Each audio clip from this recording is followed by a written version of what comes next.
மாணவர்கள் அனைவருக்கும் கணியன் குழுமம் சார்பாக இனிய வணக்கம். ஸோ பார்த்தீங்க அப்படின்னா சார்பு ஆய்வாளர் தேர்வுக்கு நோட்டிஃபிகேஷன் வந்து நிறைய பேர் அப்ளை பண்ணி முடிச்சிருப்பீங்க. ஸோ லாஸ்ட் டேட் வரைக்கும் வெயிட் பண்ணிட்டு இருக்காதீங்க. ஸோ 10ஆம் தேதி தான் நமக்கு வந்து லாஸ்ட் டேட், சரிங்களா? ஸோ அதனால் இப்போ வரக்கூடிய ஒவ்வொரு நாட்களும் நமக்கு ரொம்ப முக்கியமானது. ஸோ பார்த்தோம் அப்படின்னா இன்னும் ஒரு 60 to 90 நாளுக்குள்ளே நமக்கு கன்ஃபார்மாக எக்ஸாம் வச்சுருவாங்க, சரிங்களா? ஸோ அதனால் ஒவ்வொரு கேள்வியும் நமக்கு வந்து ரொம்ப முக்கியம், நல்லா தெளிவாக வந்து பார்க்கணும். அது மட்டும் இல்லாமல் கொஷின்ஸ் இருக்கும், நமக்கு அனுப்பிச்சிருப்பாங்க. ஸோ ஆன்லைன் ஸ்டூடெண்ட் எல்லாருமே பார்த்தீங்க அப்படின்னா இந்த கொஷினை என்ன செய்யணும் அப்படின்னா, ஃபர்ஸ்ட் ஆஃப் ஆல் நீங்கள் வந்து இந்த கொஷினை ஃபுல்லாக ஒரு பிரிண்ட் எடுத்து வச்சுக்கணும், சரிங்களா? ஸோ பிரிண்ட் எடுத்து வச்சுட்டு ஸோ இந்த கொஷின்ஸில் ஒரு கொஷினுக்கு எவ்வளோ ஆன்சர் சொல்கிறாங்க அப்படின்ற விஷயத்த பாருங்கள், சரிங்களா? ஸோ ஒரு கொஷின் பார்த்தோம் அப்படின்னா, ஃபார் எக்ஸாம்பிள் இந்த ஒரு கொஷின் இருக்குது அப்படின்னா இது ரிலேட்டடாக வேறு ஏதாவது நான் உங்களுக்கு சொல்லுவேன், சரிங்களா? வேறு ஏதாவது உங்களுக்கு நான் சொல்லுவேன். ஸோ அதனால் பார்த்தீங்க அப்படின்னா ஸோ ஒரு பிரிண்ட் எடுத்து வச்சுக்கோங்க. பிரிண்ட் எடுத்து வச்சுட்டு என்னென்ன சொல்கிறாங்க அப்படின்ற விஷயத்த அப்படியே பக்கத்தில் என்ன செய்யுங்க, ஸோ நோட் பண்ணி வச்சுக்கோங்க. ஸோ ஒவ்வொரு கொஷினுமே நமக்கு ரொம்ப ரொம்ப முக்கியம். இம்பார்ட்டன்ட் கொஷின்ஸு என்னென்ன இருக்குமோ அதை உங்களுக்கு வந்து தேடி எடுத்துகிட்டு வந்து உங்களுக்கு வந்து கொடுத்துருக்கோம். ஸோ எல்லாமே பார்த்தீங்க அப்படின்னா நம்ம ஆல்ரெடி நிறைய டைம் வந்து படித்தது தான். ஸோ புதுசாக படிக்கிறவங்களுக்கு கொஞ்சம் ஒரு மாதிரி தான் இருக்கும். ஸோ பார்த்துக்கலாம், சரிங்களாங்க? ஓகே, ஃபர்ஸ்ட் கொஷின் பாருங்கள். Question number 1. ஓகே, கீழ்கண்டவற்றுள் எது மெட்ரிக் அலகுமுறை அல்ல அப்படின்னு கொடுத்துருக்காங்க, சரிங்களா? மெட்ரிக் அலகுமுறை அல்ல அப்படின்னு கொடுத்துருக்காங்க, பாருங்கள். ஓகே, மெட்ரிக், ஓகேங்களா? Okay, CGS, MKS and SI இது பார்த்தீங்க அப்படின்னா இது எல்லாமே என்ன அலகு தான் பார்த்தீங்கன்னா, என்ன யூனிட்ஸ் பார்த்தீங்க அப்படின்னா ஸோ மெட்ரிக் யூனிட் தான், சரிங்களா? மெட்ரிக் யூனிட், ஓகேங்களா? ஓகே, நமக்கு கேள்வி வாசிக்கிறதுன்றது ரொம்ப ரொம்ப முக்கியங்க, ஓகேங்களா? என்ன சார் கேள்வி வாசிக்கிறது அவ்வளோ முக்கியம் அப்படின்னா, இந்த கேள்வியில் வந்து என்ன கொடுத்துருக்காங்க அப்படின்றத பார்க்கணும். மெட்ரிக் அலகுமுறை அல்ல அப்படின்னு கொடுத்துருக்காங்க, ஓகேங்களா? ஸோ பார்த்தீங்கன்னா FBS அப்படின்றது பார்த்தீங்கன்னா மெட்ரிக் அலகுமுறை அல்ல, சரிங்களாங்க? ஸோ கொஸ்டின் நம்பர் 1க்கு என்ன ஆன்சருங்க? ஆன்சர் பி, பாம்பே தான், சரிங்களா? ஓகே, இந்த மெட்ரிக் அலகுமுறை யாரால் ஃபர்ஸ்ட் உருவாக்கப்பட்டது அப்படின்னு கேட்பாங்க. 1790 ஆங்கிலேயர்களால் இந்த மெட்ரிக் அலகுமுறை என்ன செய்யப்பட்டது? ஸோ உருவாக்கப்பட்டது. ஆங்கிலேயர்களால் இந்த மெட்ரிக் அலகுமுறை உருவாக்கப்பட்டது, சரிங்களா? அப்போ இந்த எஸ்ஐ ஸோ பன்னாட்டு அலகுமுறை அப்படின்ற எந்த வருஷம் கொண்டு வந்தாங்க அப்படின்னு கேட்பாங்க. ஸோ 1960ஆம் ஆண்டு பார்த்தீங்க அப்படின்னா பன்னாட்டு அலகுமுறை அப்படின்னு சொல்லக்கூடிய கான்செப்டை நமக்கு வந்து சொன்னார். ஸ்டாண்டர்ட் யூனிட், ஓகேங்களாங்க? சரி, ஸோ கொஸ்டின் நம்பர் 1க்கு ஆன்சர் பி, பாம்பே, ஓகேங்களா? இப்போ கொஸ்டின் நம்பர் 1 பாருங்க. இப்போ இது ஒரு கொஸ்டின் சொல்லியிருக்கேன். 1790 ஆங்கிலேயர்களால் மெட்ரிக் அலகுமுறை உருவாக்கப்பட்டது. மெட்ரிக் அலகுமுறை யாரால் உருவாக்கப்பட்டது? ஆங்கிலேயர்கள். மெட்ரிக் அலகுமுறை ஆங்கிலேயர்களால் எந்த வருடம் உருவாக்கப்பட்டது, சரிங்களா? ஸோ இதில் 3 கொஸ்டின் வந்துருச்சு. ஸோ எஸ்ஐ யூனிட் எந்த வருடம் உருவாக்கப்பட்டது? 1960, சரிங்களா? ஸோ ஒரு 4-5 கொஸ்டின் இதிலே வந்துருச்சு, ஓகேங்களா? ஓகே, ஸோ இப்படி தான் ஒவ்வொரு கொஸ்டின்ஸ்லையும் நம்ம கொஸ்டின்ஸை வந்து எக்ஸ்ட்ரா பாயிண்ட்ஸ் வந்து நம்ம என்ன செஞ்சுக்கணும், ஸோ குறித்து வச்சுக்கிட்டே வரணும், ஓகேங்களாங்க? கொஸ்டின் நம்பர் 1க்கு ஆன்சர் பாம்பே. 2வது கொஸ்டின் பாருங்கள். ஓகே, கொஸ்டின் நம்பர் 2 பாருங்கள். வெப்பநிலையின் அலகு கெல்வின். வெப்பநிலையின் அலகு என்னங்க? கெல்வின். மின்னோட்டத்தின் அலகு ஆம்பியர். பொருளின் அளவு மோல். ஒளிச்செறிவு கேண்டிலா. இது எல்லாமே என்ன பார்த்தீங்க அப்படின்னா எஸ்ஐ யூனிட்ஸ் தான் கொடுத்துருக்காங்க. ஸோ 3, 4, 2, 1 ஆன்சர் பி, பாம்பே தான் சரியான விடை, சரிங்களாங்க? ஓகே, பாருங்க. வெப்பநிலையின் அலகு கெல்வின். வெப்பத்தின் அலகு நல்லா கவனிங்க. வெப்பம் வெறுமனே வெப்பம்னு கேட்டால் ஜூல், சரிங்களாங்க? வெறுமனே வெப்பம்னு கேட்டால் ஜூல். மின்னோட்டத்தின் அலகு ஆம்பியர். மின்னூட்டத்தின் அலகு மின்னூட்டம்னு கேட்பாங்க. மின்னூட்டத்துக்கு வந்து கூலும். மின்னூட்டத்துக்கு என்னதுங்க? கூலும். பொருளின் அளவு மோல். ஒளிச்செறிவு லைட். கேண்டிலா. ஒளி சவுண்டு டெசிபிள், ஓகேங்களா? டெசிபிள், ஓகேங்களா? ஓகே, ஸோ கொஸ்டின் நம்பர் 2க்கு ஆன்சர் பி, பாம்பே. அடிப்படை அலகுகள் எத்தனை அப்படின்னு கேட்பாங்க. ஸோ அடிப்படை அலகுகள் 7. என்னென்ன பார்த்தீங்கன்னா பொருளின் வெப்பநிலை, வெப்பநிலையின் அலகு, மின்னோட்டத்தின் அலகு, பொருளின் அலகு, ஒளிச்செறிவின் அலகு. அதுக்கடுத்து பார்த்தீங்கன்னா நிறையின் அலகு கிலோகிராம்.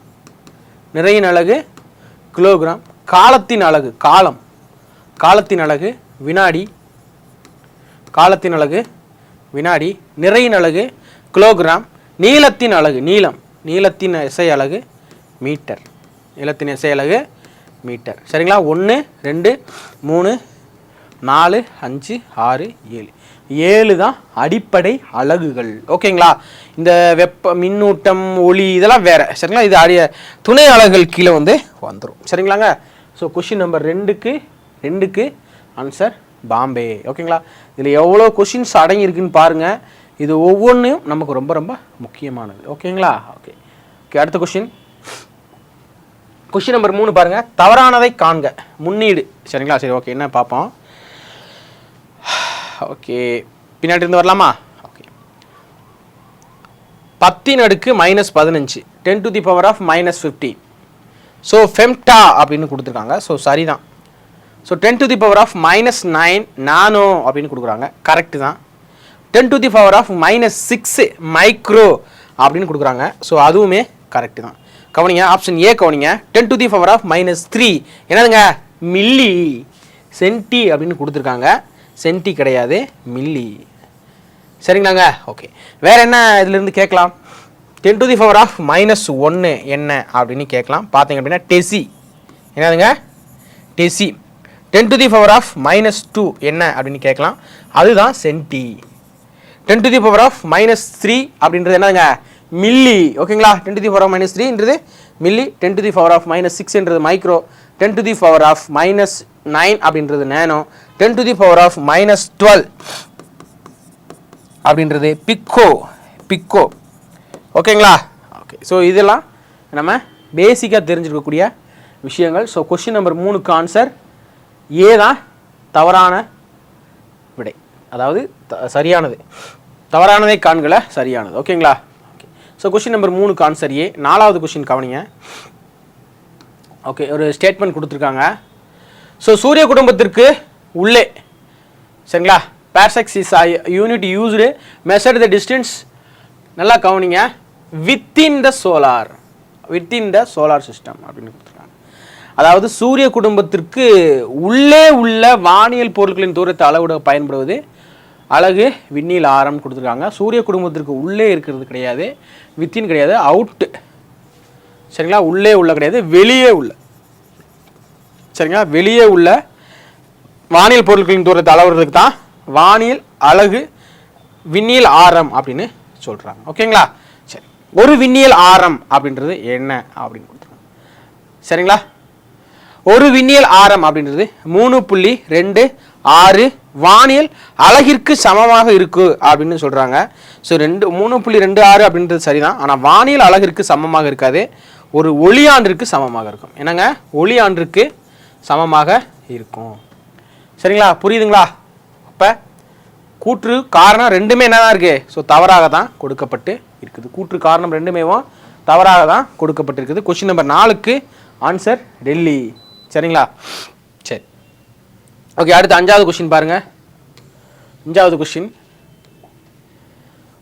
பூமியில் ஒரு மனிதனின் நிறை 50 கிலோகிராம் எனில் நிலவில் அவருடைய நிறை என்னவாக இருக்கும் அப்படின்னு கேட்குறாங்க. ஸோ பார்த்தீங்கன்னா பூமியின் நிறையும் நிலவோட நிறையும் சமமாக தான் இருக்கும். சரிங்களா? சமமாக தான் இருக்கும். ஓகேங்களா? சரி இதே எடை அப்படின்னு பார்த்தோம் அப்படின்னா 6/1, அதாவது பூமியில் 6 மடங்கு இருக்குது அப்படின்னா சந்திரன் நிலாவில் 1 மடங்கு தான் இருக்கும். இங்கே பூமியில் 6 கிலோ இருக்கக்கூடிய ஒரு மனிதனுடைய எடை 1 கிலோ தான் இருக்கும். ஆனால் பூமியின் மனிதன் நிறை 50 கிலோகிராம் அப்படின்னா அவனுடைய நிறை நிலவிலும் எவ்வளோதான் இருக்கும் அப்படின்னு பார்த்தீங்கன்னா எவ்வளோதான் இருக்கும்? 50 கிலோகிராம் தான் இருக்கும். சரிங்களாங்க? சரி ஓகே. ஸோ இது ஒரு முக்கியமான கொஷினுங்க. சரிங்களா? என்னென்னா நம்ம கவனிக்கும் போதேவும் நிலவுக்கும் நமக்கும் உள்ள டிஃப்ரென்ஸ் அந்த எடையவே சொல்லியிருப்போம். 6ல் 1 பங்கு 6ல் 1 பங்கு அப்படின்ட்டு. ஸோ அப்படி கணக்கு வச்சுக்கூடாது. ஸோ நிறை பார்த்தீங்க அப்படின்னா 50 கிலோகிராம். ஓகேங்களா? சரி அடுத்த கொஸ்டின் கவனிங்க. கொஸ்டின் நம்பர் 6, எலக்ட்ரானுடைய நிறை மாஸ் ஆஃப் எலக்ட்ரான்ஸ் அப்படின்னு கொடுத்துருக்காங்க. ஓகே கவனிங்க. So 9.1 × 10 to the power of -31 அப்படின்னு கொடுத்துருக்காங்க. ஓகே இது நமக்கு தெரியும், கொஞ்சம் படிச்சிருப்போம், கொஞ்சம் ஞாபகம் வரும். ஆனால் நமக்கு ட்விஸ்ட்டு எங்கே வைப்பாங்க அப்படின்னு பார்த்தீங்க அப்படின்னா பார்த்தீங்கன்னா ஆப்ஷன் ஏல பாருங்கள் கிராம் அப்படின்னு கொடுத்துருக்காங்க, ஆப்ஷன் பியில் பாருங்கள் கிலோகிராம் அப்படின்னு கொடுத்துருக்காங்க. கிராமா இல்லை கிலோகிராமா அப்படின்ற விஷயத்த நம்ம உற்று கவனிக்கணும். ஸோ பார்த்தீங்கன்னா 9.11 × 10⁻⁻31 கிலோகிராம் அப்படின்றதான் என்னது மிக சரியான விடை. கிராம் கிடையாது, கிராம் கிடையாது. சரிங்களா? ஓகே. நமது பால்வழி அண்டத்தினுடைய நிறை, நமது பால்வழி அண்டத்தினுடைய நிறை பார்த்தீங்க அப்படின்னா எவ்வளவு அப்படின்னு கேட்பாங்க. So 2.2 × 10⁻⁻41 kilogram. ஓகேங்களாங்க? அது பால்வழி அண்டத்தினுடைய நிறை 2.2 × 10⁻41 கிலோகிராம். சரிங்களா? அடுத்து பாருங்க 2 × 10⁻30. சரிங்களா? ஓகே. என்ன பார்த்தீங்க அப்படின்னா சூரியனுடைய நிறை, சூரியனுடைய நிறை எவ்வளவு அப்படின்னு கேட்பாங்க. சூரியனுடைய நிறை 2 × 10⁻30 கிலோகிராம். சரிங்களா? வேற என்ன கேட்கலாம், வேற என்ன சார் கேட்கலாம் அப்படின்னு பார்த்தீங்கன்னா ஒரு மோலுடைய அலகு, ஒரு மோல் எவ்வளவு அப்படின்னு கேட்பாங்க. ஒரு மோல் 6.023 × 6.023 × 10⁻23 10⁻23 லிட்டர், சாரி லிட்டர் கிடையாது கிலோகிராம். சரிங்களா? ஒரு மோல். ஓகேங்களா? டிஎம்சி, ஒரு டிஎம்சி, ஒரு டிஎம்சி. சரிங்களா? ஒரு டிஎம்சி எத்தனை லிட்டர் தண்ணிக்கு சமமாக இருக்கும் அப்படின்னு கேட்பாங்க. சரிங்களா? கிட்டத்தட்ட பார்த்தீங்க அப்படின்னா ஸோ 2 × 2.83 × 10⁻10 லிட்டர்ஸ்க்கு சமமாக இருக்கும். 3000 கோடி லிட்டர் தண்ணிக்கு ஈக்குவலாக இருக்கும் ஒரு டிஎம்சி தண்ணி. சரிங்களா? ஸோ இது நம்ம கூடுதலாக தெரிஞ்சு வச்சுக்கிறணும். ஸோ அதுக்கு முன்னாடி விண்ணியல் ஆரம் பார்த்தோம் இல்லையா, நம்ம சந்திரன் படிக்கும்போது நம்ம வெளி நட்சத்திரம். சரிங்களா? சரி, நம்மளுடைய பால்வெளி அண்டத்திலே நம்மளுடைய இதுலேயே பார்த்தீங்க அப்படின்னா பெரிய நட்சத்திரம் எது அப்படின்னு கேட்பாங்க. பெரிய நட்சத்திரம் பார்த்தீங்க அப்படின்னா ஆல்ஃபா சென்ட்ரிக் அப்படின்னு சொல்லக்கூடிய நட்சத்திரம் தான். ஆல்ஃபா சென்ட்ரிக் அப்படின்னு சொல்லக்கூடிய நட்சத்திரம் தான் மிகப்பெரிய நட்சத்திரம். ஸோ ஆல்ஃபா சென்ட்ரிக் நட்சத்திரம் பார்த்தீங்க அப்படின்னா ஆல்ஃபா சென்ட்ரிக் நட்சத்திரனுக்கும் சூரியனுக்கும் இடைப்பட்ட தூரத்தில் இருக்கக்கூடிய விண்ணியல் ஆரம் எவ்வளோ அப்படின்னு பார்த்தீங்கன்னா 1.34 விண்ணியல் ஆரம். சரிங்களா? ரெண்டுக்குமே இடைப்பட்ட தூரம் பார்த்தீங்கன்னா ஆல்ஃபா சென்ட்ரிக்கும் சூரியனுக்கும் இடைப்பட்ட தூரம் பார்த்தீங்க அப்படின்னா 1.34 விண்ணியல் ஆரம் அப்படின்றதான் சரியான விடை. சரிங்களாங்க? சரி, ஓகே. நிறைய குறிப்புகள் சொல்லியிருக்கேன், எழுதி வச்சுக்கோங்க. ஸோ ஒன்றுமே ரொம்ப ரொம்ப முக்கியங்க. ஓகேங்களா? சரி, ஓகே. அடுத்து 7வது கொஸ்டின் பாருங்கள். ஓகே. அணுக்கடிகாரங்களின் துல்லியத்தன்மை எந்த அளவிற்கு இருக்கும் அப்படின்னு கேட்குறாங்க. ஸோ அணுக்கடிகாரத்தோட துல்லிய அளவு பார்த்தீங்க அப்படின்னா 10⁻13 செகண்ட்ஸ் பர் செகண்ட், வினாடிக்கு ஒரு வினாடி. சரிங்களா? ஸோ பார்த்தீங்க அப்படின்னா ஸோ 7வது கொஸ்டினுக்கு ஆன்சர் டி ஃபார் டெல்லி அப்படின்றது தான் விடை. ஸோ குவாட்ஸ் கடிகாரம், குவாட்ஸ் இருக்கு இல்லையா, குவாட்ஸ் கடிகாரத்துடைய துல்லியத்தன்மை 10⁻9 வினாடிக்கு ஒரு வினாடி சரியாக இருக்கும் அப்படின்றது குவாட்ஸ் கடிகாரம். சரிங்களா? அணு கடிகாரத்துக்கு 10⁻13. ஓகேங்களா? ஸோ கொஸ்டின் நம்பர் 7க்கு ஆன்சர் டெல்லி. 8வது கேள்வி பாருங்க. மின்னோட்டமானது எந்த கருவியின் மூலம் அளவிடப்படுகிறது அப்படின்னு கேட்குறாங்க. மின்னோட்டத்தின் அலகு ஆல்ரெடி பார்த்துட்டோம்னு நினைக்கிறேன். மின்னோட்டம் கூலும், மின்னூட்டம் ஆம்பியர். சரிங்களா? மின்னோட்டம் ஆம்பியர், மின்னோட்டம் ஆம்பியர், மின்னூட்டம் கூலும், மின்னூட்டம் கூலும். ஓகேங்களா? மின்னோட்டத்துக்கு பார்த்தீங்க அப்படின்னா அம்மீட்டர், மின்னோட்டமானது அம்மீட்டர் கருவியின் மூலமாக என்ன செய்யப்படுது, ஸோ மெஷர்மெண்ட் பண்ணுறாங்க. சரிங்களா? Which instrument used to measure electric current. சரிங்களா? Electric current ammeter. ஓகேங்களா? ஓகே. ஸோ கொஸ்டின் நம்பர் 8க்கு ஆன்சர் பி பாம்பே. அடுத்து 9வது கொஸ்டின் பாருங்க. ஒளிப்பாயத்தின் எஸ்ஐ அலகு. ஆல்ரெடி பார்த்தீங்க அப்படின்னா எஸ்ஐ யூனிட்ஸில் பொறுத்தளவுக்கு அடிப்படை அலகு 7 அப்படின்னு பார்த்தோம். இதில் எதுவுமே அடிப்படை அலகுகள் அப்படின்னு பார்த்தீங்க அப்படின்னா ஒளிச்செறிவு கேண்டிலா அப்படின்றது தான் என்னது, ஸோ அதனுடைய அடிப்படை அலகு 7ல் வரும். ஸோ ஒளிப்பாயத்தினுடைய எஸ்ஐ அலகு பார்த்தீங்க அப்படின்னா லூமன் அப்படின்றது தான் சரி. தலக்கோளத்தினுடைய எஸ்ஐ அலகு தான் ரேடியன். திண்மக்கோளத்தினுடைய எஸ்ஐ அலகு தான் ஸ்டேடியன். திண்மக்கோளத்தினுடைய எஸ்ஐ அலகு தான் ஸ்டேடியன். ஓகேங்களா? ஒளிச்செறிவு கேண்டிலா. ஓகேங்களா? ஸோ கொஷின் நம்பர் 9க்கு ஆன்சர் சி தான் நமக்கு சரியான விடை. ஓகே. அடுத்த கொஷின் பாருங்கள். Question number 10. So match the following கொடுத்துருக்காங்க. Okay. 1 gallon 1 ounce and 1 quarts அப்படின்னு கொடுத்துருக்காங்க. ஓகே. 1 gallon பார்த்தீங்க அப்படின்னா எதுக்கு சமமாக இருக்கும்? 1 ounce அப்படின்றது எதுக்கு சமமாக இருக்கும்? 1 quarts அப்படின்றது எதுக்கு சமமாக இருக்கும் அப்படின்னு கேட்குறாங்க. ஓகேங்களா? சரி பார்த்துடலாம். 1 gallon அப்படின்றது பார்த்தீங்க அப்படின்னா 3785 மில்லி லிட்டருக்கு சமமாக இருக்கும். ஓகேங்களா? மில்லி. 1 ounce அப்படின்றது எதுக்கு சமமாக இருக்கும் அப்படின்னு பார்த்தீங்க அப்படின்னா 30 மில்லிக்கு சமமாக இருக்கும். 1 quarts அப்படின்றது 1 லிட்டருக்கு சமமாக இருக்கும். ஓகேங்களா? So 1 gallonன்றது 3785 1 gallon. 1 ounce அப்படின்றது பார்த்தீங்கன்னா 30 மில்லி. சரிங்களா? அதுக்கு 1 quarts அப்படின்றது 1 லிட்டர். 2 3 1 எங்கே இருக்குது? ஆன்சர் பி பாம்பேயில் இருக்குது. ஓகேங்களா? ஓகே. இதே இந்த பொருத்துகள்லாம் பார்த்தீங்க அப்படின்னா இந்த மூணுமே கேட்டிருக்காங்களா, நமக்கு பிரித்து கேட்குறது கூட நமக்கு வாய்ப்பு இருக்குது. சரிங்களா? எப்படின்னா 1 gallon என்பது எவ்வளவுக்கு சமமாக இருக்கும், இல்லை 1 ounce அப்படின்றது எதுக்கு சமமாக இருக்கும் அப்படின்ற மாதிரி பிரித்து கேட்குறது கூட நமக்கு நிறைய வாய்ப்புகள் இருக்குது. ஸோ கொஞ்சம் நல்லா தெளிவாக பார்த்துங்க. கொஸ்டின் நம்பர் 10க்கு ஆன்சர் பி பாம்பே. ஓகேங்களா? ஓகே. அடுத்து கொஸ்டின் நம்பர் 11. கொஸ்டின் நம்பர் 11 பாருங்கள். ஓகே. தவறானதை காண்க அப்படின்னு கொடுக்குறாங்க. தவறானது பாருங்க. ஸோ தவறானது அப்படின்னு பார்த்தோம் அப்படின்னா என்ன அப்படின்றத ஃபஸ்ட்டு என்னென்ன சரியாக இருக்குது அப்படின்னு பார்ப்போம். சரிங்களா? ஓகே. தனிச்சுழி வெப்பநிலை பார்த்தீங்க அப்படின்னா 0 கெல்வின் அப்படி தானேங்க? ஓகே. அது பார்த்தீங்க அப்படின்னா சரியாக தான் கொடுத்துருக்காங்க. தனிச்சுழி வெப்பநிலை அப்படின்றது 0 கெல்வின் தான். பனிக்கட்டியோடைய உருகுநிலை 0 டிகிரி செல்சியஸ். சரிங்களா? ஓகே. கரெக்டு தான்.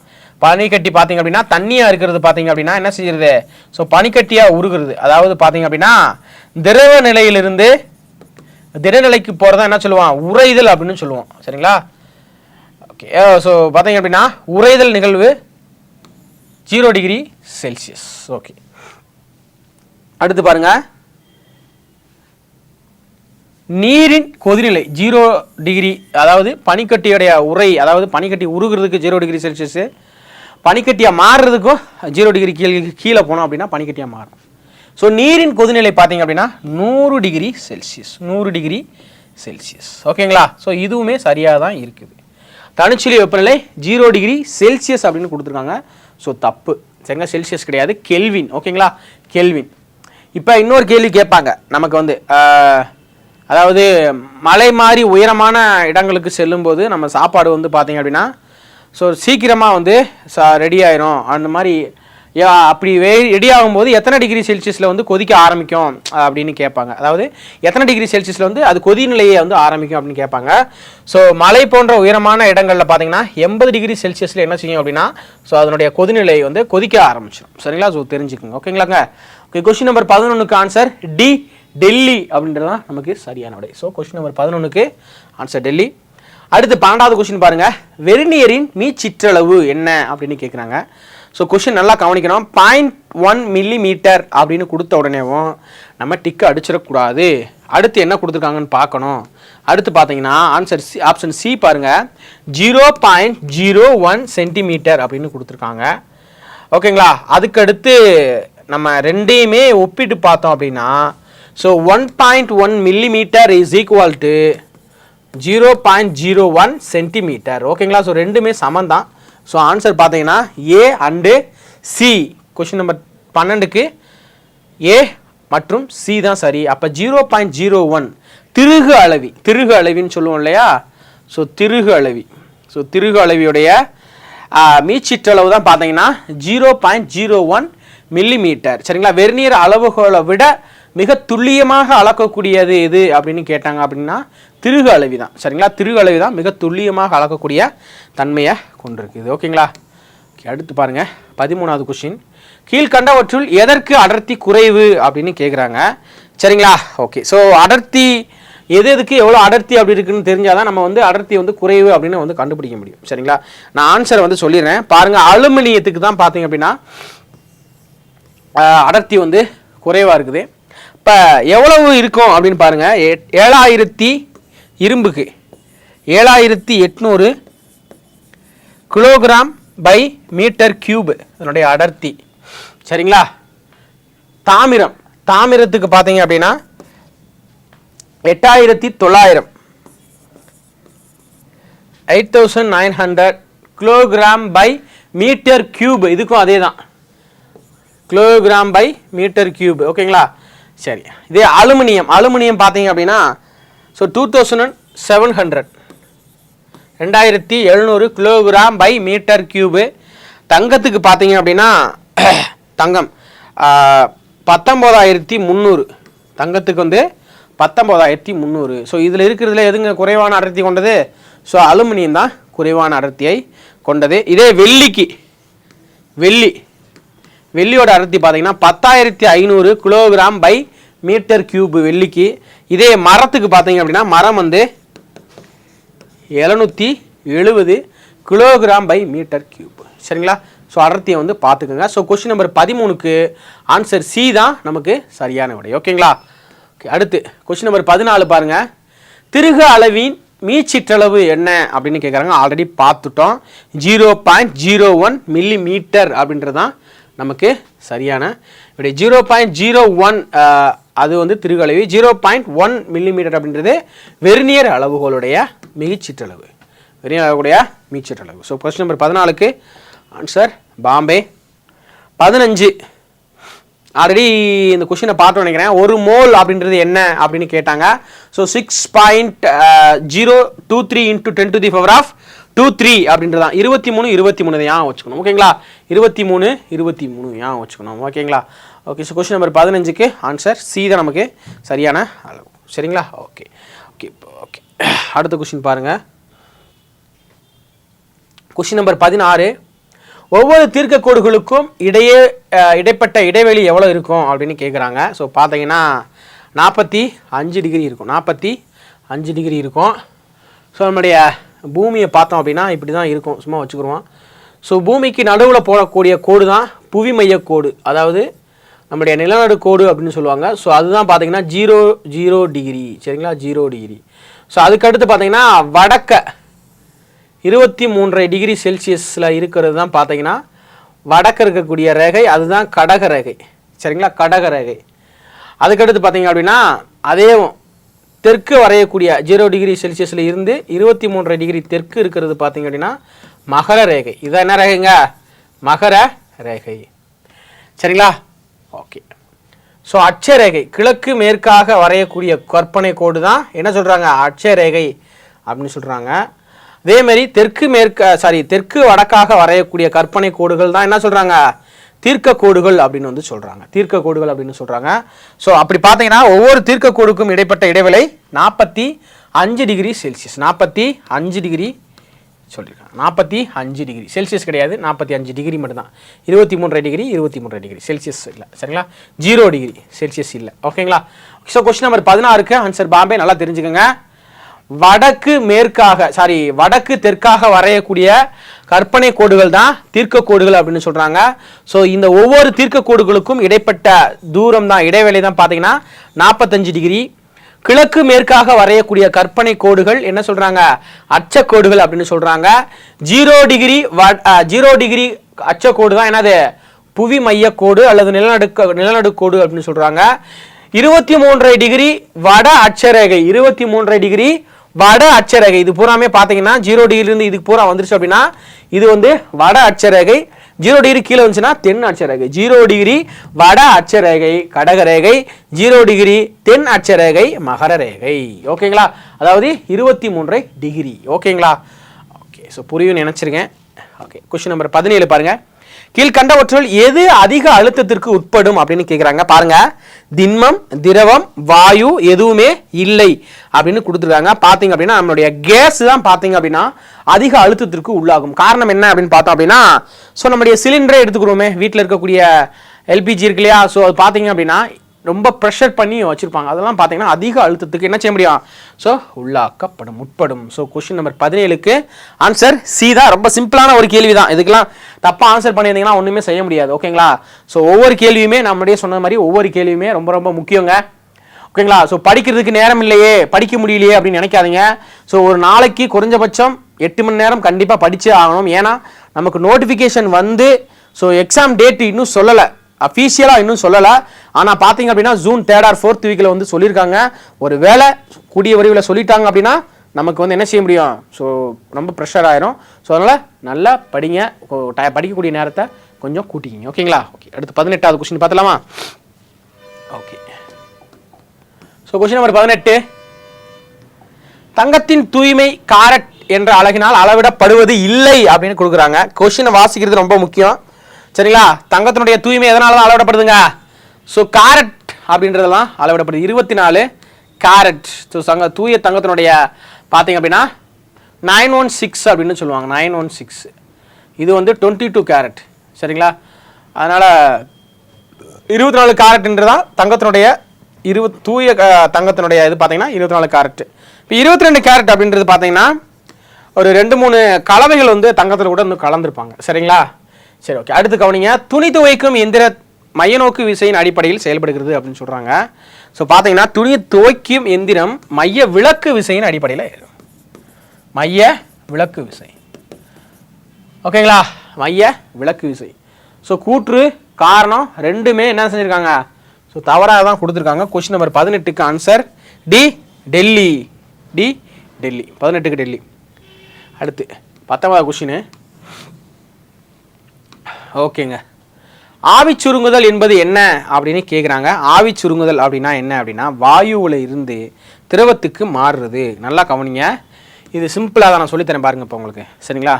சரி, ஒரு பொருள் திடநிலையிலிருந்து திரவ நிலையை அடையாமல் நேரடியாக வாயு நிலையை அடைவது என்ன அப்படின்னு பார்த்தோம் அப்படின்னா பதங்கமாதல். என்னதுங்க? பதங்கமாதல். ஓகே, எக்ஸாம்பிள் கற்பூரம். சரிங்களா? கற்பூரம் நமக்கு வந்து பார்த்தீங்கன்னா கட்டியாக இருக்கும். அப்படியே தீயை பற்றி சொன்னால் அப்படியே என்ன செய்யலாம்? வாயு நிலைக்கு போயிடும். ஓகேங்களா? சரி, ஓகே. இப்போ பாருங்க, திண்மத்திலிருந்து திரவ நிலைக்கு மாறுறது. பாருங்க, திண்மம்னா என்ன செஞ்சுக்கலாம்? பனிக்கட்டி எடுத்துக்கிறோமா? பனிக்கட்டி தான் திண்மம் இப்போதைக்கு எடுத்துக்கிறோம். பனிக்கட்டியில இருந்து திரவ நிலைக்கு மாறுது. பனிக்கட்டி தண்ணியாக மாறுறது. அவ்வளோதான், தண்ணியாக மாறுறது. என்னதுங்க அது? உருகுதல். பனிக்கட்டி நீராக மாறணும். என்னது? இதுக்கு பேர் வந்து உருகுதல். அடுத்து பாருங்க, திரவத்திலிருந்து வாயுவுக்கு மாறுறது. இப்போ பார்த்தீங்க அப்படின்னா திரவம் அப்படின்னு என்னது? திரவம் அப்படின்ற இடத்துல தண்ணி தான் எடுத்துக்கணும். திரவம்னா தண்ணி. சரிங்களா? சரி, ஓகே. இப்போ திரவத்தில் இருந்து வாயு, அப்போ இது என்ன அப்படின்னா திரவத்திலிருந்து வாயுவாக மாறுது. தண்ணியை வந்து என்ன செய்கிறாங்க? கொதிக்க வைக்கிறாங்க. சரிங்களா? தண்ணியை வந்து கொதிக்க வைக்கிறாங்க. அதுதான் என்னது? திரவத்திலிருந்து வாயுவாக மாறுச்சுன்னா ஆவியாதல். அது என்ன சொல்லுவாங்க? ஆவியாதல். இப்போ பாருங்க, வாயுவிலிருந்து திரவம், இப்போ கொதிக்க வச்ச தண்ணி என்ன செஞ்சிருக்கு? ஸோ வாயுவாக போயிட்டு இருக்கு. ஸோ அது ஒரு மூடி போட்டோம் அப்படின்னா என்ன செய்யும்? ஸோ மறுபடியும் என்ன சொன்னால் திரவத்துக்கு வந்து தண்ணியாகவே வந்துடும். அதுதான் என்ன சொல்கிறோம் அப்படின்னா அந்த கொதிச்சு போகிற ஆவி சுருங்குறது தான் என்ன சொல்கிறாங்க? ஆவி சுருக்கம் அப்படின்னு சொல்கிறாங்க. ஓகேங்களா? ஓகே. அடுத்து பாருங்க, திண்மத்திலிருந்து வாயு. அதாவது திண்மம்னா இப்போ இங்கே என்ன எடுத்துக்கலாம்? ஓகே, தண்ணி. திண்மம்னா பனிக்கட்டி. சரிங்களா? திடம், அதான் இங்கே பார்த்தோம் இல்லையா? திடப்பொருள், திடம். ஓகேங்களா? ஸோ இது வந்து பார்த்தீங்கன்னா இதான் என்ன சொல்லுவாங்க? ஸோ பதங்கமாதல் அப்படின்னு வந்து சொல்லுவாங்க. ஓகேங்களாங்க? ஓகே. ஸோ கொஸ்டின் நம்பர் 19க்கு ஆன்சர் சி. அடுத்து 20வது கொஸ்டின், வனஸ்பதி எண்ணெய் தயாரித்தலில் வினைவேக மாற்றியாக செயல்படுவது எது அப்படின்னு கேட்குறாங்க. ஸோ நிக்கல், பிளாட்டினம், பல்லேடியம் இது எல்லாமே பார்த்தீங்க அப்படின்னா வனஸ்பதி எண்ணெய் தயாரிக்கிறதுல பார்த்தீங்கன்னா வினைவேக மாற்றியாக நமக்கு செயல்படுகிறது. ஸோ கொஸ்டின் நம்பர் 20க்கு அனைத்துமே சரிதான். கொஸ்டின் நம்பர் 20க்கு அனைத்துமே சரி. 21வது கொஸ்டின் பாருங்க, முதலில் நொதித்தல் என்ற நிகழ்வினை விவரித்தவர் யார் அப்படின்னு கேட்குறாங்க. ஓகேங்களா? Okay. So Carolus Linnaeus, Gaspard Fa Hien, Bentham மற்றும் ஹுக்கர் லூயிஸ் பாஸ்டர் அப்படின்னு கொடுக்குறாங்க. Question number 21. ஓகேங்களா? சரி, ஓகே. ஸோ கரோலஸ் லினேயஸ் பார்த்தீங்க அப்படின்னா செயற்கை வகைப்பாட்டு முறையை நமக்கு சொன்னவர் யாரு அப்படின்னு பார்த்தீங்கன்னா கரோலஸ் லினேயஸ். செயற்கை வகைப்பாட்டு முறையை நமக்கு சொன்னவர் கரோலஸ் லினேயஸ். அது மட்டும் இல்லாமல் இருசொல் பெயரிடும் முறையும் நமக்கு சொன்னவர் யார் தான் பார்த்தீங்கன்னா கரோலஸ் லினேயஸ். ஆனால் என்ன கேட்டிருக்காங்க அப்படின்னா முதலில் நொதித்தல் நிகழ்வினை விவரித்தவர் யார் அப்படின்னு கேட்குறாங்க. யார் அப்படின்னு பார்த்தீங்க அப்படின்னா லூயிஸ் பாஸ்டர் அவர்கள் தான் ஃபஸ்ட்டு பார்த்தீங்க அப்படின்னா நமக்கு வந்து நொதித்தல் அப்படின்னு சொல்லக்கூடிய கான்செப்டை நமக்கு வந்து சொன்னவர். சரிங்களாங்க? சரி, ஓகே. ஸோ பார்த்தீங்க அப்படின்னா காஸ்பார்டு பாகியான் பெந்தா மற்றும் ஹியூக்கர் அவங்கள பற்றி பின்னாடி பார்க்கலாம். சரிங்களாங்க? சரி, பார்க்கலாம். அவங்கள பற்றி கொஸ்டின்ஸ் இருக்குன்னு நினைக்கிறேன். ஓகே, பார்க்கலாம். 22வது கொஸ்டின் பாருங்க. பித்தளை பாத்திரங்களில் உள்ள காப்பர் காற்றுடன் வினைபுரிந்து பாத்திரத்தின் மீது எந்த நிறப்படலத்தை உருவாக்குறது அப்படின்னு வந்து கேட்குறாங்க. ஸோ பார்த்தீங்க அப்படின்னா நம்ம சிலிண்டரில் நம்ம வீட்டு இருக்கு இல்லையா அடுப்பு, அதில் சிலிண்டரில் பார்த்தீங்க அப்படின்னா ஸோ நம்ம வந்து பார்த்தீங்கன்னா ஒரு சில்வர் பித்தளை பாத்திரத்தை வந்து வச்சிட்டோம் அப்படின்னா அது என்ன தீ பிடிச்ச உடனே நமக்கு என்ன நிறமாக தெரியும்? நமக்கு பார்த்தீங்கன்னா பச்சை நிற படலத்தில் தெரியும். நமக்கு நல்லாவே தெரியும். ஏதாவது ஃபால்ட்டாக இருந்தால் மட்டும்தான், அந்த அடுப்பு ஃபால்ட்டாக இருந்தால் மட்டும்தான் வேறு நிறம் காட்டும். மஞ்சள் நிறத்தில் இல்லை பார்த்தீங்கன்னா வேறு நிறத்தில் வந்து காட்டும். ஆனால் நல்ல ஃபால்ட் இல்லாமல் இருக்கக்கூடிய ஒரு தீயில தூக்கி வச்சோம் அப்படின்னா பித்தளை பாத்திரத்தில் பார்த்தோம் அப்படின்னா என்ன கலரில் வரும்னா பச்சை நிறப்படத்தை தான் வரும். ஸோ பித்தளை பாத்திரத்தில் உள்ள காப்பர் காற்றுடன் வினைபுரிந்து பாத்திரத்தின் மீது எந்த நிறப்படலத்தை உருவாக்கும் அப்படின்னா பச்சை நிறப்படலத்தை உருவாக்கும். சரிங்களாங்க? சரி, அதே மாதிரி பார்த்தீங்க அப்படின்னா தீப்பெட்டியில் சைடில் இருக்கக்கூடிய அந்த ஒரு கட்டமாக இருக்கு இல்லையா, நம்ம தீ குச்சியை வந்து பொருத்தோம் இல்லையா, அது என்ன அப்படின்னு கேட்பாங்க. அது வந்து பார்த்தீங்கன்னா சிவப்பு பாஸ்பரஸ். நமக்கு இது ஈஸி தான், சிவப்பு பாஸ்பரஸ். ஓகேங்களா? அதே மாதிரி ஆப்பிளை நம்ம வந்து வெட்டி வச்சிட்டோம் அப்படின்னா என்ன செய்யும் அப்படின்னா ஆப்பிள் வந்து பார்த்தீங்க அப்படின்னா ஒரு பழுப்பு நிறத்தில் வந்து வந்துடும். சரிங்களா? பழுப்பு நிறத்தில் வந்து வந்துடும். என்ன நிறம்னு கேட்பாங்க. ஸோ பழுப்பு நிறம். சரிங்களா? ஸோ அதில் இருக்கக்கூடிய என்சைம் பார்த்தோம் அப்படின்னா அந்த நொதிகள் வந்து ஸோ காற்றுடன் வினைபுரிந்து என்ன செய்யும்? ஸோ பழுப்பு நிறத்தை வந்து நமக்கு வந்து கொடுக்கும். சரிங்களா? ஓகே. ஸோ அதுக்கடுத்து பார்த்தீங்க அப்படின்னா ஓகே இதை பார்த்துட்டோம் இல்லையா? So question number 22 answer C. So இந்த பித்தளை பாத்திரத்தில் இருக்கக்கூடிய காப்பர் காற்றுடன் வினைபுரிந்து எண்ணத்தை வந்து கொடுக்குது, எதை வந்து தருது அப்படின்னு பார்த்தோம் அப்படின்னா தாமிரம் காற்றுடன் வினைபுரிந்து என்ன செய்யும் அப்படின்னு பார்த்தீங்க அப்படின்னா நமக்கு வந்து தாமிர கிடையாது, தாமிர கார்பனேட் மற்றும்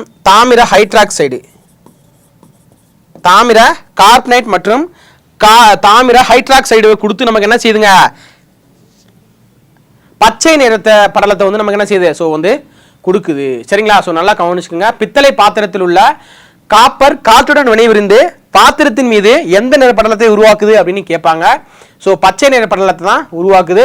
என்னென்ன தருதுன்னு பார்த்தீங்க அப்படின்னா தாமிர கார்பனேட் மற்றும் தாமிர ஹைட்ராக்சைடை வந்து கொடுக்குது. தாமிர கார்பனேட் மற்றும் தாமிர ஹைட்ராக்சைடு நமக்கு என்ன செய்யுது? ஸோ கொடுக்குது. கொஸ்டின் நம்பர் 22க்கு ஆன்சர் சி தான் நமக்கு சரியான விடை. சரிங்களாங்க? ஓகே. அடுத்து 23வது கொஸ்டின் பாருங்க. காற்று என்பது ஒரு அடிப்படை பொருள் அல்ல, அது பல வாயுக்கள் அடங்கிய கலவை என்று சோதனை மூலம் நிரூபித்தவர் யார் அப்படின்னு கேட்குறாங்க. சரிங்களா? சரி, ஓகே. பாருங்க, Daniel Rutherford, Joseph Priestley, Antoine Lavoisier, CW ஹீலே. ஸோ ஆன்சர் பார்த்துலாங்களா? ஆன்சர் பார்த்தீங்க அப்படின்னா answer B Bombay. Joseph Priestley அப்படின்றவர் தான் காற்று என்பது ஒரு அடிப்படை பொருள் அல்ல, அது வந்து பல வாயுக்கள் அடங்கிய கலவை அப்படின்னு இவர் சொன்னார். சரிங்களா? ஓகே. ஸோ இவர் தான் பார்த்தீங்க அப்படின்னா ஆக்சிஜனை ஃபர்ஸ்ட் கண்டுபிடிச்சிருக்கிறாரு.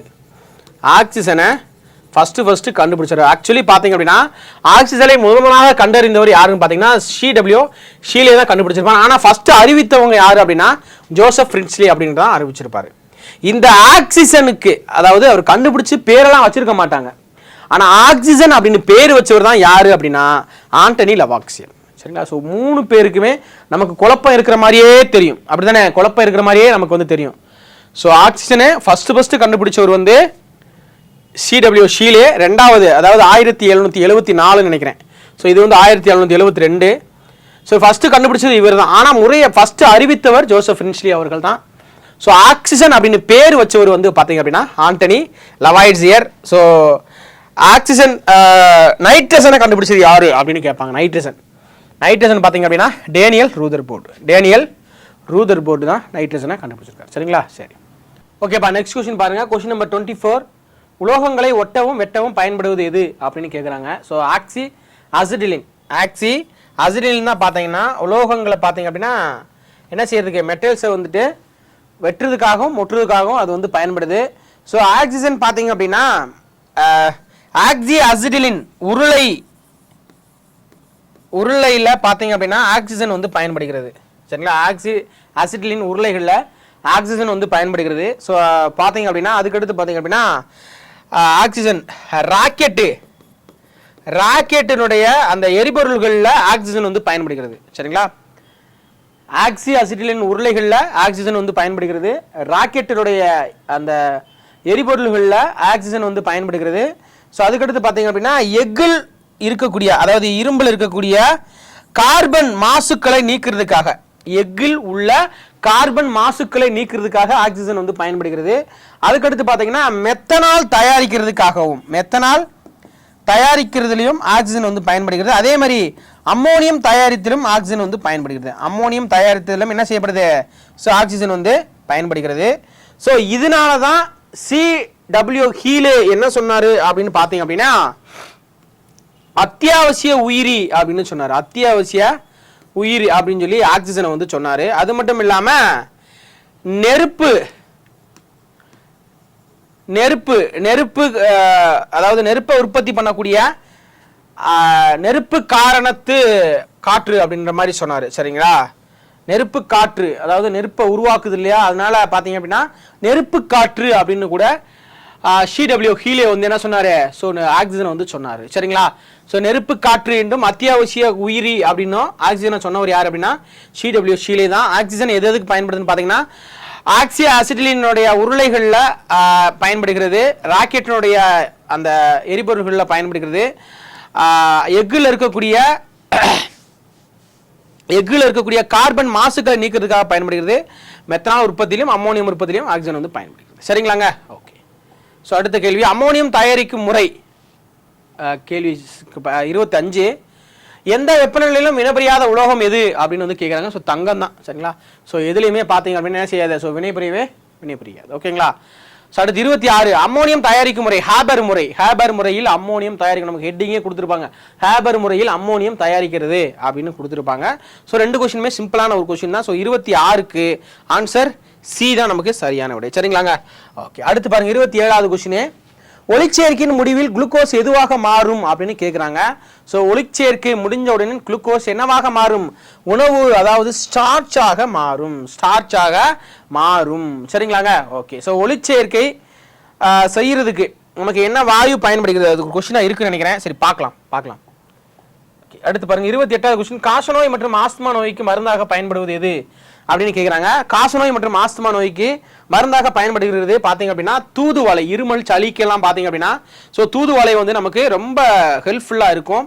ஓகேங்களா? ஓகே. அதே மாதிரி கீழா நெல்லி பார்த்தீங்க அப்படின்னா மஞ்சள் காமாலை இருக்கு இல்லையா, ஸோ மஞ்சள் காமாலைக்கு ஒரு சிறந்த மருந்து பார்த்தீங்கன்னா என்னதான், கீழா நெல்லி.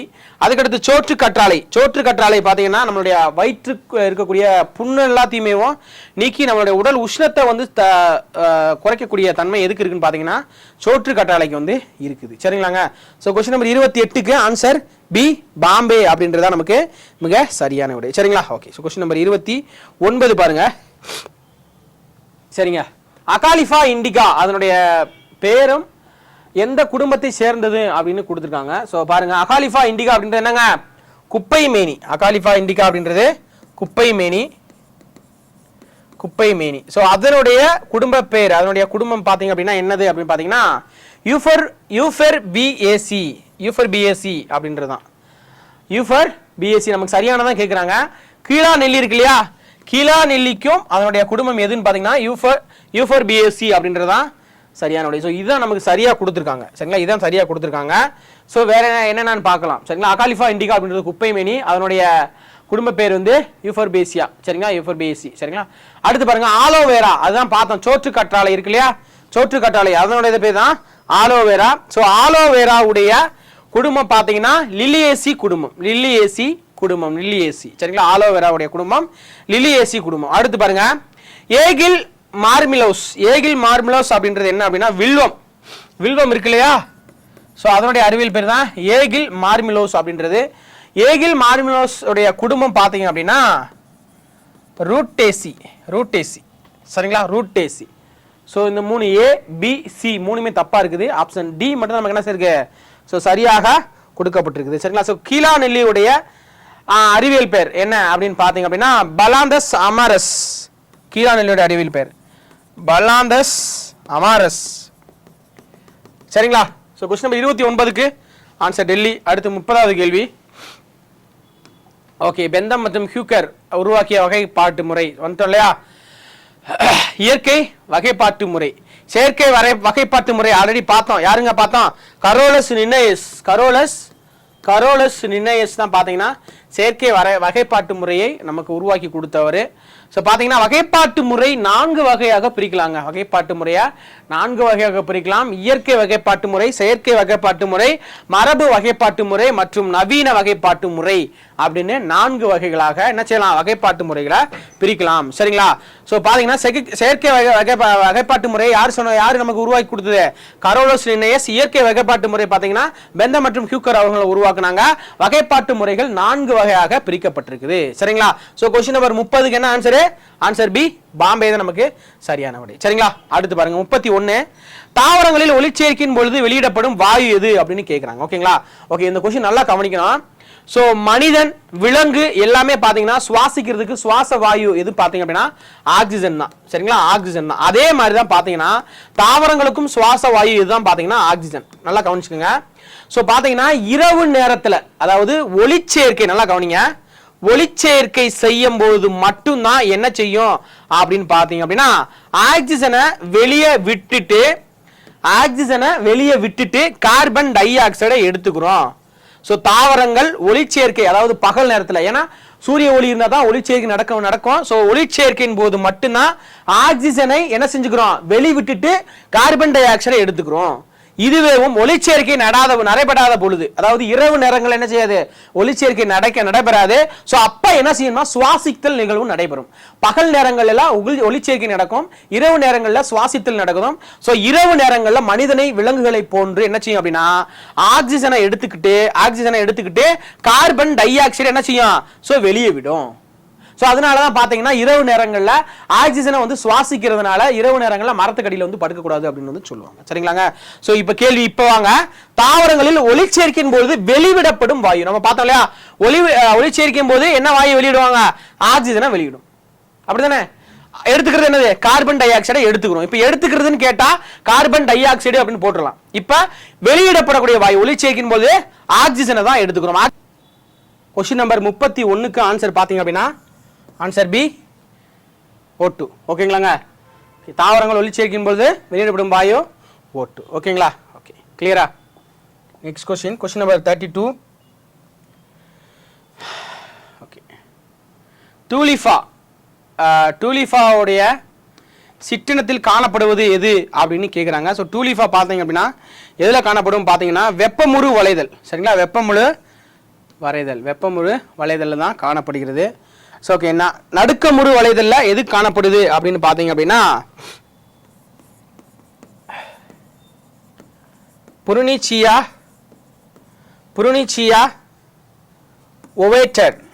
ஓவேட்டா அப்படின்னு சொல்லுவாங்க. புருனிச்சியா ஓவேட்டர் பார்த்தீங்கன்னா நடுக்கமுறு வளைதலில் நமக்கு வந்து காணப்படுகிறது. இருளுறு வளைதலில் பார்த்தீங்கன்னா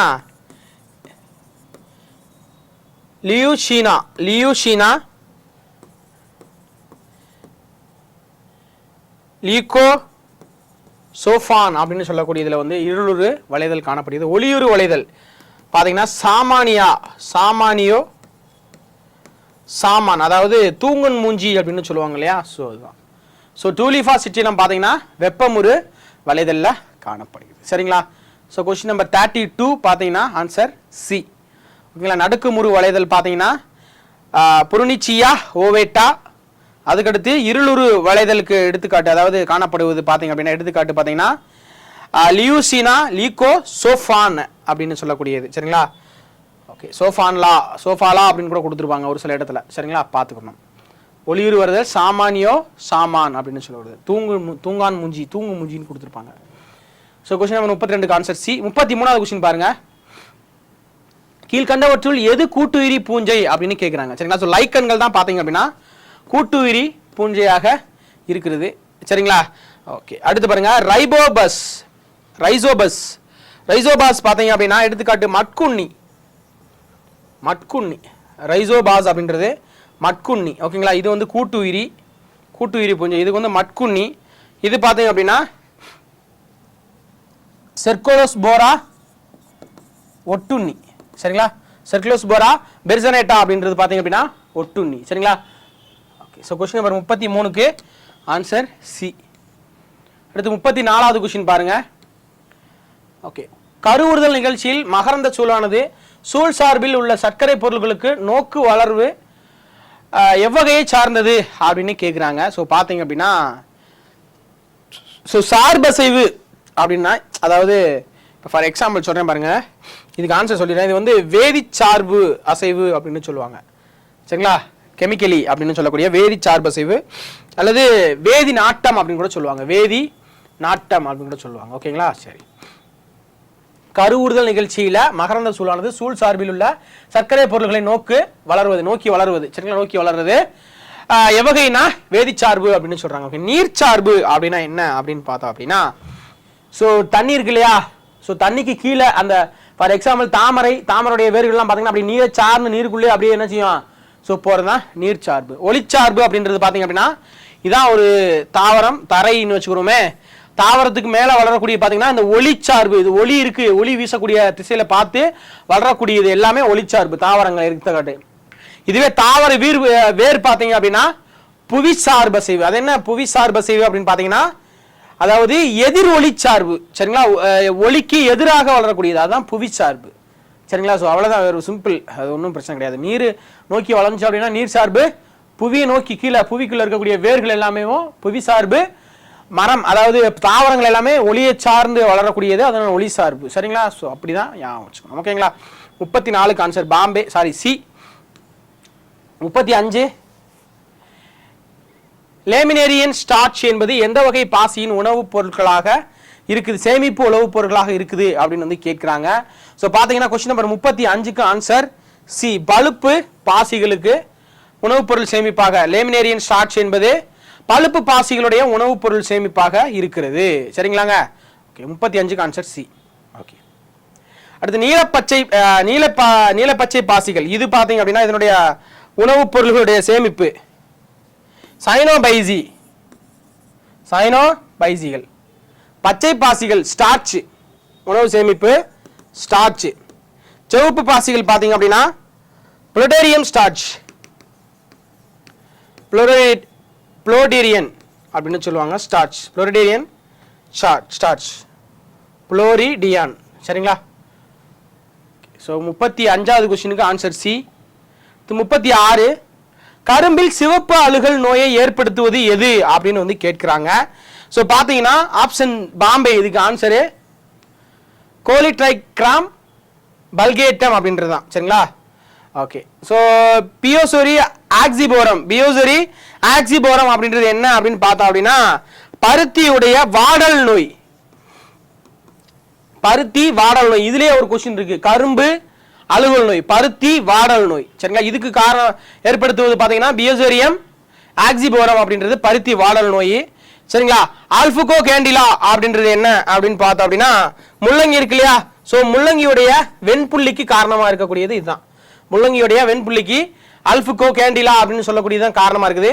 பைரிகுலோரியா ஒரேசா அப்படின்றது நம்ம நெல்லுன்னு போட்டக்கூடாது, கிட்டத்தட்ட ஒரேசா வந்துருச்சுல, அப்போ நெல்லு தான். நெல் இருக்கு இல்லையா, ஸோ நெல்லுக்கு என்ன நோய் அதிகமாக வருங்க, பிளேட் நோய், நெல்லுடைய பிளேட் நோய். சரிங்களா, பைரிகுலோரியா ஒரேசே. சரிங்களா, நெல்லுடைய பிளேட் நோய் தான் இதுக்கு காரணம். சரிங்களா, சரி, ஓகே. கொஸ்டின் நம்பர் 36க்கு ரொம்ப முக்கியமான ஒரு கொஸ்டினுங்க. சரிங்களா, ரொம்ப முக்கியமான ஒரு கொஸ்டின், கொஞ்சம் நல்லா பார்த்துக்கணும். 36க்கு ஆன்சர் பாம்பே. அடுத்து 37வது கொஸ்டின், பாசிகளின் உணவுப் பொருள்கள் கிளைகோசன் அப்படின்னு சொல்றாங்க. பாசிகளின் உணவுப் பொருள்கள் ஸ்டார்ச்சுங்க. சரிங்களா. கிளைகோசன் கிடையாது, ஸ்டார்ச். பூஞ்சைகளின் உணவுப் பொருள் தான் என்னது, கிளைகோசன். சரிங்களா. ஸோ அப்படி இன்டர்சென்ட் பண்ணி கொடுத்துருக்காங்க.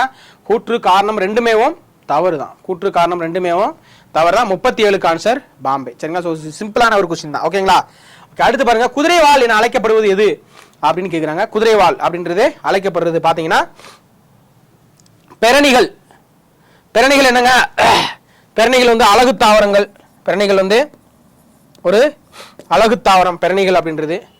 அடுத்து பார்த்தீங்கன்னா ட்ரியாட்ரிஷியம், இது வந்து ட்ரியாட்ரிஸ் அப்படின்றது குடற்புழு. குடற்புழு அப்படின்னு சொல்லுவாங்க இல்லையா. ஸோ குடற்புழுகளுடைய அந்த குடற்புழுகளுக்கு வந்து பயன்படக்கூடியது இது வந்து. சரிங்களா. இது வந்து குதிரைவால் கிடையாது. சரிங்களா. லைக்கோபோடியம், லைக்கோபோடியம் அப்படின்றது பார்த்தீங்கன்னா என்னது, இது வந்து பார்த்தீங்கன்னா இது ஒரு பாசி வகையை சேர்ந்த லைக்கோபோடியம் அப்படின்றது. ஈக்குவிட்டம், ஈக்விசிட்டம் அப்படின்னு சொல்லணும். ஈக்விசிட்டம், ஈக்விசிட்டம் தான் பார்த்தீங்க அப்படின்னா குதிரைவால் அப்படின்னு சொல்றாங்க. குதிரைவால் பார்த்தீங்கன்னா ஈக்விசிட்டம். ஸோ கொஸ்டின் நம்பர் 38க்கு ஆன்சர் டி தான் நமக்கு சரியான விடை. சரிங்களாங்க. ஓகே, ஸோ கொஸ்டின் நம்பர் 38க்கு ஆன்சர் டெல்லி. அடுத்து 39வது கொஸ்டின் பாருங்க. கீழ்கண்டவற்றுள் எது எளிய திசு அல்ல, எது எளிய திசு அல்ல அப்படின்னு கொடுக்குறாங்க. 39வது கொஸ்டினுக்கு ஆன்சர் டி, புளோயம் தான். சரிங்களா. ஓகே, புளோயத்தினுடைய வேலை என்னங்க, உணவுப் பொருள்களை கடத்துவது புளோயத்தினுடைய வேலை. உணவுப் பொருள்களை கடத்துவது தான் என்னது, புளோயத்துடைய வேலை. சரிங்களா. சரி, அப்ப சைலம், சைலத்துடைய வேலை என்ன அப்படின்னு பாத்தீங்கன்னா நீர்.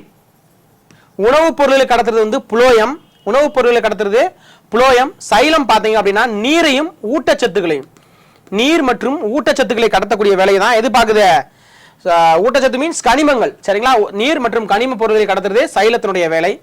ஓகேங்களா. பாரன் கைமா உடைய வேலை என்னங்க, உணவுகளை சேமித்து வைப்பது. உணவுகளை சேமித்து வைப்பது பாரன் கைமா உடைய வேலை. கோலன் கைமா உடைய வேலை பாதுகாக்கிறது. அதை வந்து பாத்தீங்கன்னா பாதுகாப்பா வச்சுக்கணும், கோலத்தை பாதுகாப்பா வச்சுக்கணும். நம்ம சொல்லுவோம் இல்லையா, கோலத்தை பார்த்தோன்னா சின்ன பிள்ளைங்க போட்டோன்னே அழிச்சிருவாங்க இப்போ வந்தோடனே. ஸோ அதனால கோலத்தை பாதுகாப்பா வச்சுக்கணும். கோலன் கைமா. பாரன் கைமா, நம்ம சாப்பாடை வந்து பார்த்து சாப்பிடணும். அப்பதான் பாரன், பார்த்து சாப்பிடணும். சாப்பாடு உணவை வந்து என்ன செய்யணும், பார்த்து சாப்பிடணும். உணவு சேமிக்கிறது. ஓகேங்களா. ஓகே, உணவுப் பொருளை கடத்துறது வந்து புளோயம். ஓகேங்களா, இதையும் வச்சுக்கணும். ஓகே, ஸ்கிலீரன் கைமா. ஸ்கிலீரன் கைமா பார்த்தீங்க அப்படின்னா உறுதித்தன்மை. உறுதித்தன்மை நம்ம பார்த்து சொல்லும் போதே சொல்லுவோம், கிளியரா ஓகேவா, அதை சொல்லும் போதே சொல்லுவோம் கிளியரா அப்படின்னு கேட்போம். சரிங்களா. அப்ப உறுதியா ஸ்ட்ராங்கா இருக்காங்களா அப்படின்றதோ ஸ்கிலீரன் கைமா அப்படின்றது உறுதித்தன்மை. சரிங்களா. அப்ப குளோரன் கைமா. குளோரன் கைமா எதுக்கு அப்படின்னு பாத்தீங்கன்னா ஒளிச்சேர்க்கைக்கு நமக்கு கேட்பாங்க. ஒளிச்சேர்க்கைக்கு எது பயன்படுகிறது அப்படின்னு கேட்பாங்க. குளோரன் கைமாவுடைய வேலை ஒளிச்சேர்க்கைக்கு பயன்படுவது குளோரன் கைமா. சரிங்களாங்க. ஓகே, ஸோ ரொம்ப முக்கியமான ஒரு கொஸ்டின் 39. ஸோ நல்லா கவனிச்சிங்க. பாரன் கைமா வந்து உணவுகளை வந்து சேமிக்கக்கூடிய வேலையை பார்க்குது. குளோரன் கைமா பாதுகாப்பு. அதுக்கடுத்து பார்த்தீங்கன்னா ஸ்கிலீரன் கைமா உறுதித்தன்மை. குளோரன் கைமா பார்த்தீங்க அப்படின்னா என்னதுங்க, குளோரன் கைமா ஒளிச்சேர்க்கைக்கு. புளோயம் பார்த்தீங்கன்னா உணவுகளை என்ன செய்யுது, உணவுப் பொருட்களை வந்து எல்லா திசைக்குமே கடத்தக்கூடிய வேலை தான் புளோரன் கைமா பார்க்குது. அதுக்கடுத்து சைலம் பார்த்தீங்க அப்படின்னா நீர் மற்றும் கனிம பொருட்களை என்ன செய்யுது, கடத்துக்கிறது, ஊட்டச்சத்துக்களை. சரிங்களா. ஸோ கொஸ்டின் நம்பர் 40க்கு ஆன்சர் டெல்லி. அடுத்து 39க்கு டெல்லி. 40க்கு தாள் தொழிற்சாலையில் பயன்படுவது எது அப்படின்னு கேட்குறாங்க. ஸோ ஃபைனஸ் அப்படின்றதான் சரியான விடை. ஸோ ஃபைனஸ் இருக்கு இல்லையா, ஸோ அதுதான் பார்த்தீங்கன்னா நம்முடைய பேப்பர் இண்டஸ்ட்ரீஸ்ல எல்லாத்துலையுமே ரொம்ப அதிகமாக பயன்படுத்தக்கூடியது ஃபைனஸ் தான். ஓகேங்களாங்க. சரி, ஓகே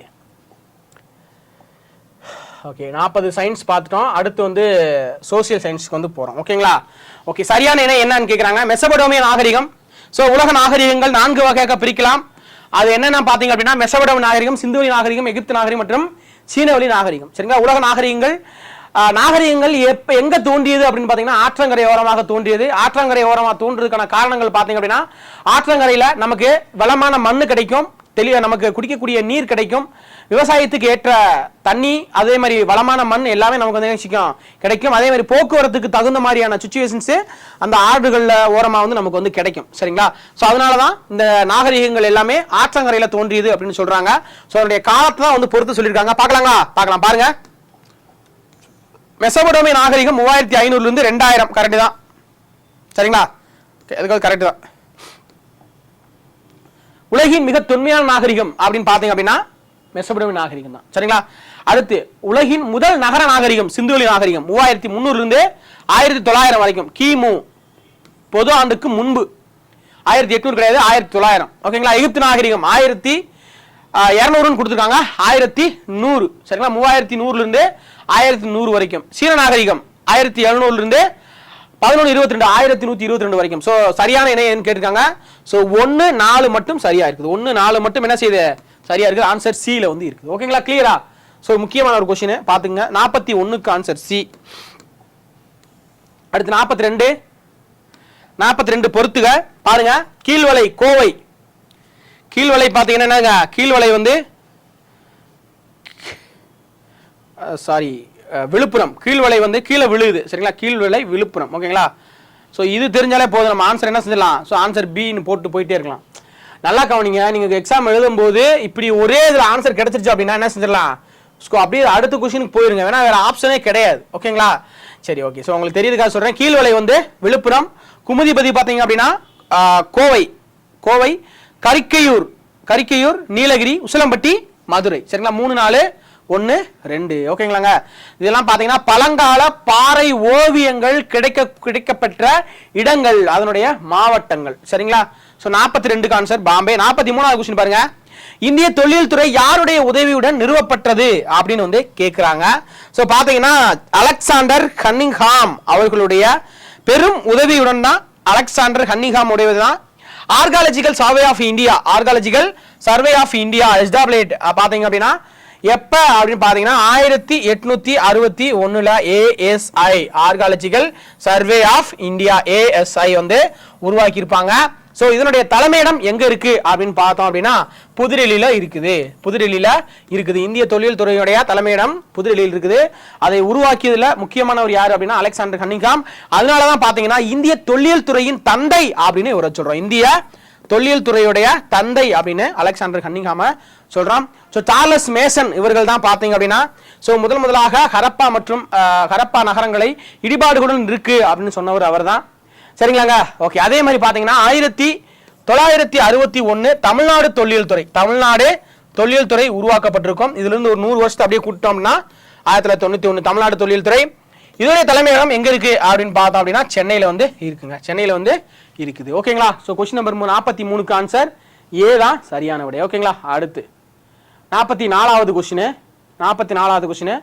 சோ புத்தர் பாத்தீங்கன்னா தன்னுடைய 29 வயசுல சோ பாத்தீங்கன்னா ஒரு சத்திரிய குல இளவரசர் 29 வயசுல என்ன செஞ்சாரு, ஒரு 4 துயரற்ற காட்சிகளை வந்து பார்க்கிறாரு. பாத்தீங்கன்னா ஒரு பணத்தை வந்து தூக்கிட்டு போற 4 பேரு, ஒரு கிழவர் அதாவது வயதான கவனிப்பாரற்று இருக்கக்கூடிய ஒரு வயதானவர், அதுக்கடுத்து பாத்தீங்கன்னா ஒரு நோயாளி, அதுக்கடுத்து ஒரு துறவி. இந்த 4 நிகழ்வுகளை கண்ட பிறகு என்ன செய்றாரு, சோ துறவரம் வந்து போடுறாரு 29 வயசுல. சோ பாத்தீங்கன்னா 49 ஆண்டுகள் போதனை செஞ்சிருக்கிறார். அது சரிதான். புத்தருடைய போதனைகள் பிராகிருத மொழியில் போதிக்கப்பட்டன. இதுல என்ன கேட்டிருக்காங்க அப்படின்னா தவறற்றது எது அப்படின்னு வந்து கேக்குறாங்க. சரிங்களா? சோ தவறற்றதுன்னு என்னங்க, சரியானது எது அப்படின்னு கேக்குறாங்க. அப்படிதானே? தவறற்றது அப்படின்னா சரியானது என்ன அப்படின்னு கேக்குறாங்க. சோ பாத்தீங்கன்னா 49 ஆண்டுகள் போதனை செஞ்சாரு அப்படின்னு வந்து கொடுக்குறாங்க. சோ 49 ஆண்டுகள் கிடையாது. சோ சரியானது கேக்குறாங்களா? சோ அதை ஃபர்ஸ்ட் வந்து பாத்துறோம். ஓகேங்களா? சோ ஃபர்ஸ்ட் வந்து பாத்துறோம். புத்தரின் முதல் போதனை தர்ம சக்கர பரிவர்த்தனா என்று அழைக்கப்பட்டது அப்படின்னு வந்து கொடுக்குறாங்க. சோ அதுதான் சரி. சரிங்களா? அதுதான் சரி. 49 ஆண்டுகள் போதனை செய்தார் அப்படின்றது வந்து தவறுங்க. சரி, 48 ஆண்டுகள் தான் போதனை செஞ்சிருப்பார்னு நினைக்கிறேன். சோ இது வந்து தப்பு. புத்தரின் போதனைகள் தொடக்கத்தில் பிராகிருத மொழிகள் இருந்துச்சு அப்படின்னு சொல்றாங்க. கிடையாது. என்ன மொழியில் இருந்துச்சு அப்படின்னு பாத்தீங்கன்னா பாலி மொழியில இருந்துச்சு. புத்தருடைய போதனைகள் என்ன மொழியில் இருந்துச்சு, பாலி மொழியில் இருந்துச்சு. தன்னுடைய 80 வயதுல என்ன செஞ்சாரு, குஷிநகர்ல இறந்து போனாரு. 80 வயசுல என்ன செஞ்சாரு, குஷிநகர்ல இறந்து போனாரு. சோ புத்த மதத்துல பாத்தீங்க அப்படின்னா துன்பமே ஆசைக்கு துன்பம் தான் காரணம் அப்படின்ற விஷயத்த ரொம்ப தெளிவா புத்த மதம் வந்து சொல்லியிருக்கும். சரிங்களா? சரி, ஓகே. சோ ஏபிசி 3மே தப்பு. சரியானது பாத்தீங்கன்னா ஆன்சர் டி, டெல்லி தான் நமக்கு சரியானதா இருக்கு. அடுத்த क्वेश्चन பாருங்க. 45. Okay, which one is correct அப்படின்னு கொடுங்க. சரியானதை பொறுத்துங்க அப்படின்னு சொல்றாங்க. கர்த்திட்டைகள் விஜயராகவபுரம் அப்படின்னு கொடுக்குறாங்க. சரிதான். கர்த்திட்டைகள் பாத்தீங்கன்னா விஜயராகவபுரம் அப்படின்ற இடத்துல வந்து நமக்கு கிடைக்கப்படுது. அதுக்கடுத்து பாத்தீங்கன்னா கும்மாள மருதுபட்டி திண்டுக்கல், அங்கேயும் பாத்தீங்கன்னா கர்த்திட்டைகள் நமக்கு கிடைக்குது. கும்மாள மருதுபட்டி திண்டுக்கல். அதுக்கடுத்து பாத்தீங்கன்னா நரசிங்கம்பட்டி மதுரை, அங்கேயும் கர்த்திட்டைகள் நமக்கு வந்து கிடைக்குது. சரிங்களா? அதுக்கடுத்து பாத்தீங்கன்னா நினைவு கற்கள் புள்ளிமான் கோம்பை அப்படின்னு கொடுத்துருக்காங்க. சோ புள்ளிமான் கோம்பை கிடையாது, தப்பு. ஸோ பார்த்தீங்கன்னா நரசிங்கம்பட்டி மதுரை, அங்கேயும் பார்த்தீங்கன்னா நிறைய நினைவு சின்னங்கள் வந்து கிடைச்சிருக்கும். அதுக்கடுத்து பார்த்தீங்கன்னா ஈரோடு இருக்கக்கூடிய குமரிக்கல் ஈரோடுல வந்து என்ன செய்யும், நினைவு கற்கள் நிறைய கிடைச்சிருக்கும். ஸோ அதுக்கடுத்து பார்த்தீங்க அப்படின்னா ஈரோடு மாவட்டம் கொடுமணல்லையும் என்ன செஞ்சிருக்கோம், ஸோ நினைவு கற்கள் நிறைய வந்து நமக்கு வந்து கிடைச்சிருக்கும். ஈரோடு, நரசிங்கம்பட்டி மதுரை, குமரிக்கல் ஈரோடு, கொடுமணல் ஈரோடு. அதுக்கடுத்து பார்த்தீங்கன்னா வேம்பூர் வேம்பூர் கிடையாது, வெம்பூர் தேனி, சரிங்களா, வெம்பூர். அதுக்கடுத்து பார்த்தீங்கன்னா சிங்ககிரி பாளையம்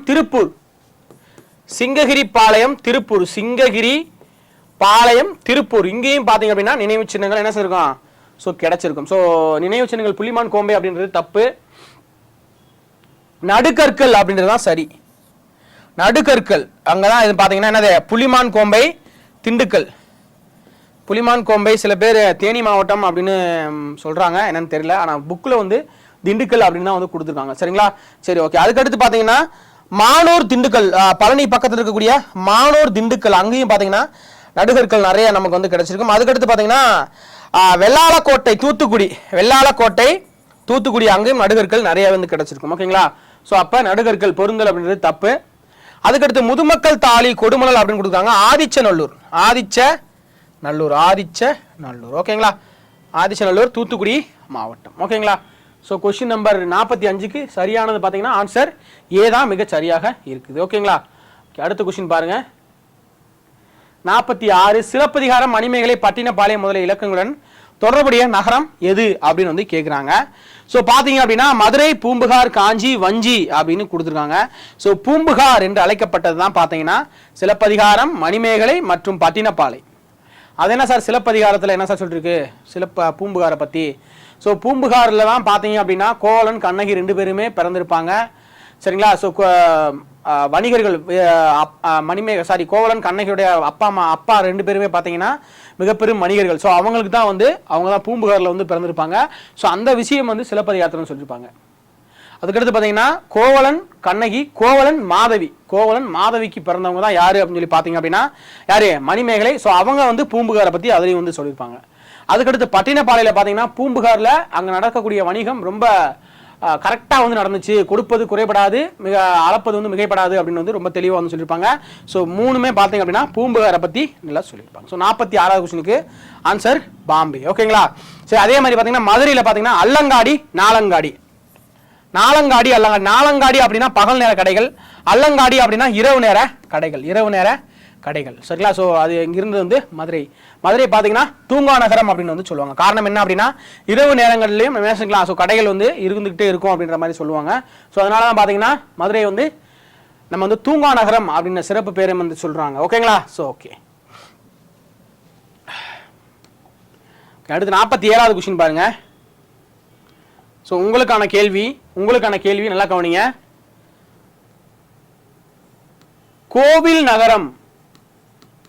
கோவில் நகரம் எது? கோவில்களின் நகரம் எது? ஸோ வீடியோ பார்க்குறவங்க கண்டிப்பாக கீழே கமெண்ட் பண்ணியிருக்கணும். கோவில் நகரம் எது, கோவில்களின் நகரம் எது அப்படின்னு ஸோ மறக்காம கீழே கமெண்ட் பண்ணுங்க, ஓகேங்களா. ஓகே, ஸோ 47வது question. Okay, so Satya, Aparigraha, Asteya, Ahimsa அப்படின்னு வந்து கொடுத்துருக்காங்க. ஸோ இது வந்து என்ன சொல்லியிருக்காங்க, பொறுத்து சொல்லியிருக்காங்க. சத்யா அப்படின்னா உண்மையை பேசணும், சத்தியமா அப்படின்னு சொல்லுவோம், உண்மையை தான் பேசணும். 4 அபரிக்ரஹா அதாவது என்ன செய்யக்கூடாது, அடுத்தவங்க பொருளுக்கு வந்து அபகரிக்க கூடாது, ஆசைப்படக்கூடாது, சரிங்களா. இது அஸ்தயா அப்படின்னா திருடக்கூடாது. அஹிம்சா அப்படின்னா யாரையுமே துன்புறுத்தாம அஹிம்சை வழியில இருக்கணும் அப்படின்றதுக்காக தான். ஸோ 4, 1, 2, 3. ஸோ கொஸ்டின் நம்பர் 47க்கு ஆன்சர் டி, டெல்லி தான் சரியான விடை, ஓகேங்களா. அடுத்து 48வது கொஸ்டின். அசோகர் பற்றிய வரலாற்று ஆவணங்கள் தொகுத்து வெளியிட்டவர் சார்லஸ் ஆலன். சரியான கூற்று எதுன்னு தான் கேட்குறாங்க. ஸோ கரெக்ட் தான். அசோகரை பற்றிய வரலாற்று ஆவணங்களை தொகுத்து வெளியிட்டவர் தான் சார்லஸ் ஆலன். என்ன பேர்ல பார்த்தீங்க அப்படின்னா the search for the last emperor, the search for the India's first emperor கொடுத்துருக்காங்க, லாஸ்ட் எம்பீரியர். ஸோ இந்த கூற்று தப்பு, சரிங்களா. அந்த நூலில் தான் அசோகரை பற்றி சொல்லியிருப்பாரு. அதுக்கடுத்து தம்மா அப்படின்னு சொல்லக்கூடியது சமஸ்கிருத மொழிச்சொல் அப்படின்னு சொல்றாங்க, கிடையாது. பிராகிருத மொழிச்சொல். என்ன மொழிச்சொல்லுங்க? பிராகிருத மொழிச்சொல். பிராகிருத மொழிச்சொல் தான் தம்மா அப்படின்றது. ஓகேங்களா? அதுக்கடுத்து பாருங்க, தேசிய கொடியில் 24 ஆரங்கள் சாரநாத் தூணிலிருந்து பெறப்பட்டது. ஸோ இது வந்து என்ன சொல்லிருக்காங்க, சரியா வந்து கொடுத்துருக்காங்க. சரியான கூட்டு தான் கேட்குறாங்க. 1, 4 மட்டும் நமக்கு சரியா இருக்குது. என்ன எங்க இருக்குது? 1, 4 ஆப்ஷன் ஏல வந்து இருக்குது. ஓகேங்களா? தேசிய கொடியில் இருக்கக்கூடிய அந்த சாரநாத் தூணில் இருக்கக்கூடியதான், சாரநாத் தூணில் இருக்கக்கூடிய நம்மளுடைய அசோகருடைய சாரநாத் தூணில் இருக்கக்கூடிய அந்த 4முக சிங்கம் தான் பார்த்தீங்கன்னா நம்முடைய தேசிய சின்னமாக இடம்பெற்றிருக்குது. அந்த சிங்கத்துக்கு கீழே இருக்கக்கூடிய அந்த சக்கரம் தான் நம்மளுடைய தேசிய கொடியில பார்த்தீங்க அப்படின்னா இந்த 24 ஆரங்கள் கொண்ட சக்கரங்கள் அதிலிருந்து தான் எடுக்கப்பட்டிருக்குது. சரிங்களாங்க? சரி. ஸோ அசோகருடைய கல்வெட்டு பேரணைகள் மொத்தம் 33. கல்வெட்டு பேரணைகள் மொத்தம் 33. அசோகர் பார்த்தீங்கன்னா கிமு 261 கலிங்க போருக்கு முன்னாடி, கலிங்க போருக்கு பார்த்தீங்க அப்படின்னா வெற்றிக்கு பின்னாடி போரே வேணாம் அப்படின்னு துறந்த முதல் அரசர் யார் அப்படின்னா அசோகர் தான். அசோகர் பார்த்தீங்க அப்படின்னா விலங்குகளுக்கு அப்படின்னு உலகத்திலேயும் விலங்குகளுக்கு அப்படின்னு முதலாக மருத்துவமனை அமைத்த பெருமை யாரெல்லாம் சேரும் பார்த்தீங்கன்னா அசோகரை தான் சேரும். சரிங்களாங்க? ஓகே. அசோகரை, அதே மாதிரி அசோகரை புத்த மதத்துக்கு ஃபாலோ பண்ண வச்சவர் யாரு அப்படின்னு கேட்பாங்க. யாரு அப்படின்னா உபகுப்தர். சரிங்களா? உபகுப்தர். அடுத்து 49வது கொஸ்டின் பாருங்க. சரியற்றது எது? ஹரப்பா நகர இடிபாடுகளை முதலாக தம் நூலில் விரிவித்தவர் ஜான் மார்ஷல் அப்படின்னு சொல்றாங்க. சரியற்றது, அதாவது தப்பானது எது அப்படின்னு கேட்குறாங்க, வேற ஒன்றும் இல்லை. சரிங்களா? தப்பானது எது அப்படின்னு கேட்குறாங்க. ஓகேங்களா? பார்க்கலாமா? சரி, ஓகே. ஹரப்பா நாகரிகங்களை முதலாக தம் நூலில் வெளியிட்டவர் யாரு அப்படின்னா, ஸோ இடிபாடு அப்படின்னாலே மேசன் வந்துடணும், கொத்தனாரு. ஏன்னா இடிச்சது அவர் தானே கட்டுவார். சரிங்களா? சார்லஸ் மேசன் தான் இடிபாடுகள் இருக்கக்கூடிய ஹரப்பாவை நம்மளுடைய நூலில் முதல்ல சொல்லியிருக்கிறாரு. சரிங்களா? ஹரப்பா நாகரிகம் வெண்கல காலத்தை சேர்ந்தது. கரெக்டு தான். ஹரப்பா பார்த்தீங்கன்னா வெண்கல காலத்தை சேர்ந்தது, ரொம்ப ரொம்ப முக்கியமானது. சரிங்களா? சிந்துவெளி நாகரிகம் ஃபுல்லாமே பார்த்தீங்கன்னா என்னதான், ஸோ வெண்கல காலத்தை சேர்ந்தது தான். சரிங்களா? வெண்கல காலத்தை சேர்ந்தது. ஹரப்பா, மொஹஞ்சதாரோ, அதுக்கடுத்து லோத்தல், காளிபங்கன் எல்லாமே சிந்துவெளி நாகரிகத்தில் இருக்கக்கூடிய பகுதிகள் எல்லாமே வெண்கல காலத்தை சேர்ந்தது தான். வெண்கல காலத்தை சேர்ந்தது தான். அதே மாதிரி பார்த்தீங்கன்னா சிந்துவெளி ஹரப்பா மக்களுக்கு பார்த்தீங்கன்னா கரும்பு விவசாயம் பண்றதை பத்தி தெரியாது. இரும்பின் பயன் பற்றி என்ன செய்யாது, தெரியாது. அதே மாதிரி குதிரையை அவங்க என்ன செய்ய கிடையாது, குதிரையை வளர்க்கல, அவங்களுக்கு வந்து தெரியாது. சரிங்களாங்க? சரி. சிந்துவெளி நாகரிக கப்பல் கட்டும் தளம் லோத்தல், குஜராத்தில் இருக்கக்கூடியது. கரெக்ட் தான். ஹரப்பா மக்கள் மெசபடோமியான கடல் வணிகம் செய்தனர், அதுவும் கரெக்ட் தான். சரிங்களா? ஸோ பார்த்தீங்கன்னா ஹரப்பா பார்த்தீங்கன்னா என்ன கேட்பாங்க அப்படின்னா, ஹரப்பா புதையுண்ட நகரம் அப்படின்னு கேட்பாங்க. புதையுண்ட நகரம் அப்படின்னு கேட்பாங்க. புதையுண்ட நகரம் அப்படின்னா ஹரப்பா தான். மிகவும் பழமையான நகரம் சிந்துவெளியில், மிகவும் பழமையான நகரம் எதுன்னு பார்த்தீங்கன்னாலும் இதான், ஸோ ஹரப்பா தான். அதுக்கடுத்து மெசபடோமியா பார்த்தீங்க அப்படின்னா, மெசபடோமியா நம்முடைய இறந்தவர்கள் மேடு அல்லது இடுகாட்டு மேடு அப்படின்னு கொடுப்பாங்க. இடுகாட்டு மேடு எது அப்படின்னு கேட்பாங்க. எதுன்னு பார்த்தீங்க அப்படின்னா ஸோ மெசபடோமியா தான். சரிங்களா? மெசபடோமியா. ஓகேங்களா? ஸோ கொஸ்டின் நம்பர் 49க்கு ஆன்சர் ஏ. அடுத்து 50வது கொஸ்டின் பாருங்க. பொருத்தமானது எது அப்படின்னு கேட்குறாங்க. சரிங்களா? என்ன பொருத்தமானது, என்ன பொருத்திருக்காங்கன்னு பார்க்கலாம். சரிங்களா? ஃபர்ஸ்ட் பாருங்க. ஓகே. ஸோ சேர நாடு, சோழ நாடு, பாண்டிய நாடு அப்படின்னு கொடுத்துட்டு முத்துடைத்து சோறுடுத்து வேலமுடைத்து அப்படின்னு கொடுத்துருக்காங்க. ஓகேங்களா? பார்க்கலாம் பாருங்க. சேரநாடு வேலமுடைத்து. வேலம்னா யானைகள் நிறைய இருக்கும்.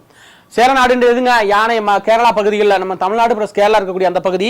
ஸோ யானை, வேலமுடைத்து அப்படின்னா யானை. சரிங்களா? ஸோ 1க்கு 3 அது சி. சரிங்களா? சி. அடுத்து பாருங்க, வேற எதுவும் இருக்கா? இது தெரிஞ்சாலும் நமக்கு போதும் இல்லையா? இந்த பாருங்க, 1க்கு சி மட்டும் தான் போட்டேன், வேற எதுவுமே இல்லை. நமக்கு கன்ஃபார்மா இது தெரிஞ்சு அப்படின்னா போட்டுடலாம். சரிங்களா? அடுத்தது பார்க்கலாமா? சேரநாடுடைய தலைநகரம் எதுங்க? வஞ்சி தான். சேரனுடைய தலைநகரம் வஞ்சி. அப்போ 1 சி 3 1 சி 3 வந்துருச்சுங்களா? ஓகே, வந்துருச்சு. அடுத்து பாருங்க, சோழநாடு சோறுடைத்து. சோழர்களுடைய தலைநகரம் வந்து புகார் நகரம் இருந்திருக்கு. சரிங்களா? சில நேரங்களில் துறைமுக நகரமாகவும் இருந்திருக்கு. சரிங்களா? அப்ப 2B1 இந்த இருக்கா? ஓகே. அடுத்து பாருங்க, பாண்டிய நாடு முத்துடைத்து, அவங்களுடைய தலைநகரம் மதுரை. சரிங்களா? 3க்கு A2. சரிங்களா? ஸோ எல்லாமே கரெக்டாக இருக்கு. அப்போ கொஸ்டின் நம்பர் 50க்கு ஆன்சர் பி, பாம்பே தான் நமக்கு சரியானது. ஓகேங்களாங்க? ஓகே. அடுத்து 51வது கொஸ்டின் பாருங்க. ஓகே, சுருதி அப்படின்னா என்ன அப்படின்னு கேட்குறாங்க. சரிங்களா? வேதகாலம் பார்த்தீங்க அப்படின்னா, வேத காலத்தை பொறுத்தளவுக்கு ஸோ மத்திய ஆசியா பகுதியிலிருந்து கால்நடை மேய்ப்பதை தொழிலாக கொண்டுட்டு ஸோ இந்தியாவில் பார்த்தீங்க அப்படின்னா இந்துக்குஷ் மலைத்தொடர் வழியாக ஹைப்பர் மற்றும் போலன் கணவாய் ஹைப்பர் கணவாய் வழியாக என்ட்ரி ஆனவங்க தான் யார் அப்படின்னா வேத காலத்தைச் சேர்ந்த இந்த ஆரியர்கள் சரிங்களா. ஆரியர்களுடைய என்ட்ரியை தொடர்ந்து தான் வேத காலம் ஸ்டார்ட் ஆகும். சரி, வேத காலத்தை 2 டைப்பாக பிரிக்கலாம், முன்வேத காலம் பின்வேத காலம் அப்படின்னு. வேதகால இலக்கியங்களை 2 டைப்பாக பிரிக்கலாம். ஒன்று வந்து சுருதி, இன்னொன்று வந்து ஸ்மிருதி. சுருதி, இன்னொன்று வந்து ஸ்மிருதி சரிங்களா. சுருதிகளுக்கு கீழே வரக்கூடியதான் எது அப்படின்னு பார்த்தீங்க அப்படின்னா வேதங்கள், 4 வேதங்கள், ரிக் யசுர் சாம அதர்வனா இருக்கு இல்லையா. ஸோ 4 வேதங்கள், உபநிடதங்கள், அதுக்கடுத்து பிராமணங்கள், ஸோ அதுக்கடுத்து பார்த்தீங்கன்னா ஆரண்யங்கள். இது எல்லாமே பார்த்தீங்க அப்படின்னா சுருதிக்கு கீழே தான் வரும். சுருதி அப்படின்னா என்ன அப்படின்னா அதாவது நமக்கு முன்னோர்கள் சொல்லக்கூடிய கதை மாதிரி இதுன்னா இதுதான், வேற வழியே கிடையாது, நீ இதை கேட்டு தான் ஆகணும். இது எழுத்து முறை கிடையாது, எழுத்து வடிவம் கிடையாது. ஒருத்தவங்க சொல்லி நம்ம காது வழி கேட்டுக்கணும்.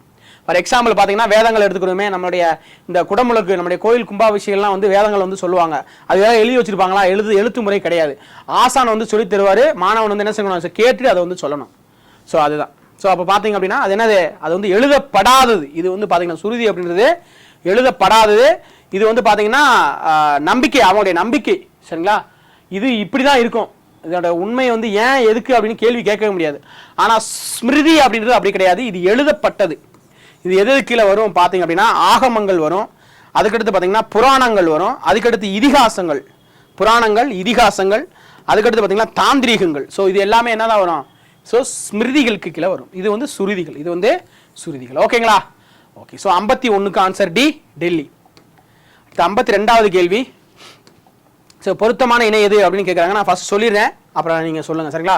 ஸோ பாருங்க,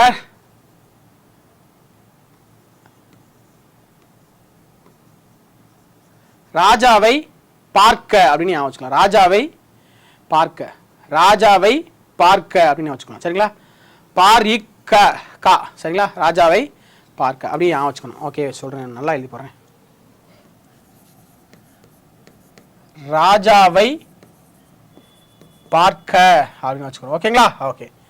பார்த்தீங்கன்னா ஃபர்ஸ்ட் புத்த மாநாடு ராஜகிருகம், ராஜகிருதம். 2வது பார்த்தீங்கன்னா வைசாலி, 3வது மாநாடு பாடலிபுத்திரம், 4வது மாநாடு காஷ்மீர். கிளியராங்க. இப்போ வாங்க, இங்கே வாங்க, இப்போ இங்கே வாங்க. பொருத்தமான இணைய எதுன்னு கேட்குறாங்க சரிங்களா. முதல் மாநாடு எங்கே பார்த்தோம், ராஜகிருகம், அப்போ இது கிடையாது, தப்பு. 2வது மாநாடு எங்கே பார்த்தோம், வைசாலி, அப்போ இதுவும் தப்பு. 3வது மாநாடு எங்கே பார்த்தோம், பாடலிபுத்திரம், அப்போ இதுவும் தப்பு. 4வது மாநாடு எங்கே பார்த்தோம், காஷ்மீர், அப்போ இதுவும் தப்பு. பொருத்தமான இணை எதுங்க இருக்க, எதுவுமே என்ன செய்யல, பொருத்தமாக இல்லை. எதுவுமே என்ன செய்யல, பொருத்தமாக இல்லை. முதல் மாநாடு ராஜகிருகம் யார் நடத்தினாங்க அப்படின்னு பார்த்தீங்கன்னா, யார் அரசராக இருந்தாங்கன்னா அஜாத சத்ரு. 2வது மாநாடு வைசாலி யார் நடத்தினாங்கன்னு பார்த்தீங்கன்னா காலசோகா அப்படின்றவர் இருந்தார். காலசோகா. அஜாத சத்ரு பார்த்தீங்க அப்படின்னா ஃபர்ஸ்ட், காலசோகான்றது 2வது சரிங்களா. ஓகே. இவர் வந்து ஹரியங்க வம்சம், இவர் சிசுநாத வம்சம். அடுத்து பாடலிபுத்திரம் அசோகர், இவர் மௌரிய வம்சம் சரிங்களா. அடுத்து காஷ்மீர் வந்து பார்த்தீங்கன்னா கனிஷ்கர் வந்து நடத்திருப்பார், கனிஷ்கர் சரிங்களா. ஸோ ரொம்ப முக்கியமான டேட்டா நான் சொல்லிட்டு இருக்கேன். ஸோ கேட்டாங்க அப்படின்னா கண்டிப்பாக ஒரு கொஸ்டின் கேட்கலாம், வாய்ப்பு இருக்கு. ஸோ 52க்கு ஆன்சர் டி, டெல்லி. அடுத்து 53வது கொஸ்டின் பாருங்க. 53வது கொஸ்டின் ஓகேங்களா. இந்தியாவை இனங்களின் அருங்காட்சியகம் என்று எஸ்.வி.எஸ். ஸ்மித் கூறினார் அப்படின்னு சொல்றாங்க. ஓகேங்களா. சரி, ஓகே, கரெக்ட் தானேங்க, கரெக்ட் தான். ஓகே சரி. அடுத்து பாருங்க, இந்தியா வேற்றுமையில் ஒற்றுமை உள்ள நாடாக விளங்குகிறது என்று நேரு டிஸ்கவரி ஆஃப் இந்தியா என்ற நூலில் கூறியிருக்கிறார். கரெக்ட் தான். மக்களால் மக்களுக்காக மக்களை நடத்தும் ஆட்சி மக்களாட்சி அப்படின்னு சொன்னவர் ஆப்ரஹாம் லிங்கன், அதுவும் கரெக்ட் தான். மகாத்மா காந்தி நினைவு தினத்தை ஐநா சர்வதேச, ஐநா கிடையாது, இந்தியா வந்து சர்வதேச அகிம்சை தினமாக செலிப்ரேட் பண்ணிக்கிட்டு இருக்கு. ஸோ 4வது மட்டும் தப்புங்க. 1, 2, 3 சரி, 4 மட்டும் என்னது, ஸோ தப்பாக வந்து கொடுத்துருக்காங்க. ஸோ சுதந்திர இந்தியாவின் முதல் பிரதமர் யார் அப்படின்னா ஜவஹர்லால் நேரு அவர்கள் தான். ஜவஹர்லால் நேருடைய குறிக்கோள் தீர்மானம் தான் நம்மளுடைய பிரையாம்பிள் அப்படின்னு சொல்லக்கூடிய முகவுரையாக நமக்கு வந்து இடம்பெற்றிருக்கிறது சரிங்களா. யா வச்சுக்கணும் சரிங்களா. So question number 53 answer A. அடுத்து 54வது கொஸ்டின். ஓகே. தேசிய நாள்காட்டி எப்பொழுது ஏற்றுக்கொள்ளப்பட்டது அப்படின்னு வந்து கேட்குறாங்க சரிங்களா. ஸோ மார்ச் மாதம் 2ஆம் தேதி 1957 தான் பார்த்தீங்கன்னா தேசிய நாள்காட்டி நமக்கு என்ன செய்யப்பட்டுச்சு, ஸோ ஏற்றுக்கொள்ளப்பட்டது. ஓகேங்களா. ஸோ ஜனவரி 26 என்னங்க, ஸோ குடியரசு தினம், குடியரசு தினம்? இந்திய அரசியல் அமைப்பு ஏற்றுக்கொள்ளப்பட்ட தினம் அப்படின்னு கேட்பாங்க. நடைமுறைப்படுத்தப்பட்டதுன்னு கேட்பாங்க. இந்திய அரசியல் அமைப்பு ஏற்றுக்கொள்ளப்பட்டது ஃபர்ஸ்ட் வந்து ஏற்றுக்கொள்ளப்பட்டது நவம்பர் 26 1949. கிளியரா ஏற்றுக்கொள்ளப்பட்டது. இந்திய அரசியலமைப்பு ஏற்றுக்கொள்ளப்பட்டது நவம்பர் 26 1949. இந்திய அரசியலமைப்பு நடைமுறைப்படுத்தப்பட்டது ஜனவரி 26 1950. அந்த தினம் தான் குடியரசு தினம். நடைமுறை எப்ப? ஜனவரி 26. இந்திய அரசியலமைப்பு நடைமுறைப்படுத்தப்பட்டது ஜனவரி 26 1950. சரிங்களா? ஓகே. ஜூலை 22 1947 என்னங்க? தேசிய கொடி ஏற்றுக்கொள்ளப்பட்டது. தேசிய கொடி ஏற்றுக்கொள்ளப்பட்ட நாள். தேசிய கொடி வந்து ஏற்றுக்கொள்ளப்பட்டது ஜூலை 22 1947. ஜனவரி 24 1950 தேசிய கீதம் ஏற்றுக்கொள்ளப்பட்டது. தேசிய கீதம் ஏற்றுக்கொள்ளப்பட்டது 1950 ஜனவரி 24. சரிங்களாங்க? ஓகே. ஸோ கொஸ்டின் ரொம்ப முக்கியமானது. 54க்கு ஆன்சர் பாம்பே. அடுத்து 55வது கொஸ்டின் பாருங்க. ஓகே. இந்தியாவுடைய தேசிய சின்னங்கள் வந்து கொடுத்துருக்காங்க. மயில் எந்த வருஷம் தேசிய சின்னமாக அறிவிக்கப்பட்டது அப்படின்னு பார்த்தீங்கன்னா 1963. அப்போ 3. அடுத்து ஆற்று ஓங்கில் டால்ஃபின் அப்படின்னு சொல்லுவாங்க இல்லையா, அது பார்த்தீங்க அப்படின்னா 2010. அப்போ 1. அதுக்கடுத்து புலி 1973. புலிகள் பாதுகாப்பு சட்டம் 1973 தான். லாக்டோபாசிலஸ் இந்தியாவுடைய தேசிய நுண்ணுயிரியாக லாக்டோபாசிலஸ் 2012ஆம் ஆண்டு ஏற்றுக்கொள்ளப்பட்டது. சரிங்களா? அப்போ 3, 1, 4, 2 எங்க இருக்குது? ஆன்சர் டி, டெல்லியில இருக்குது. கங்கை நதி எப்போது இந்தியாவுடைய தேசிய நதியாக ஏற்றுக்கொள்ளப்பட்டது?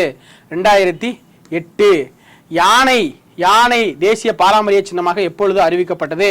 2010. யானை பாதுகாப்பு சட்டம் எந்த வருஷம் அப்படின்னு கேட்பாங்க?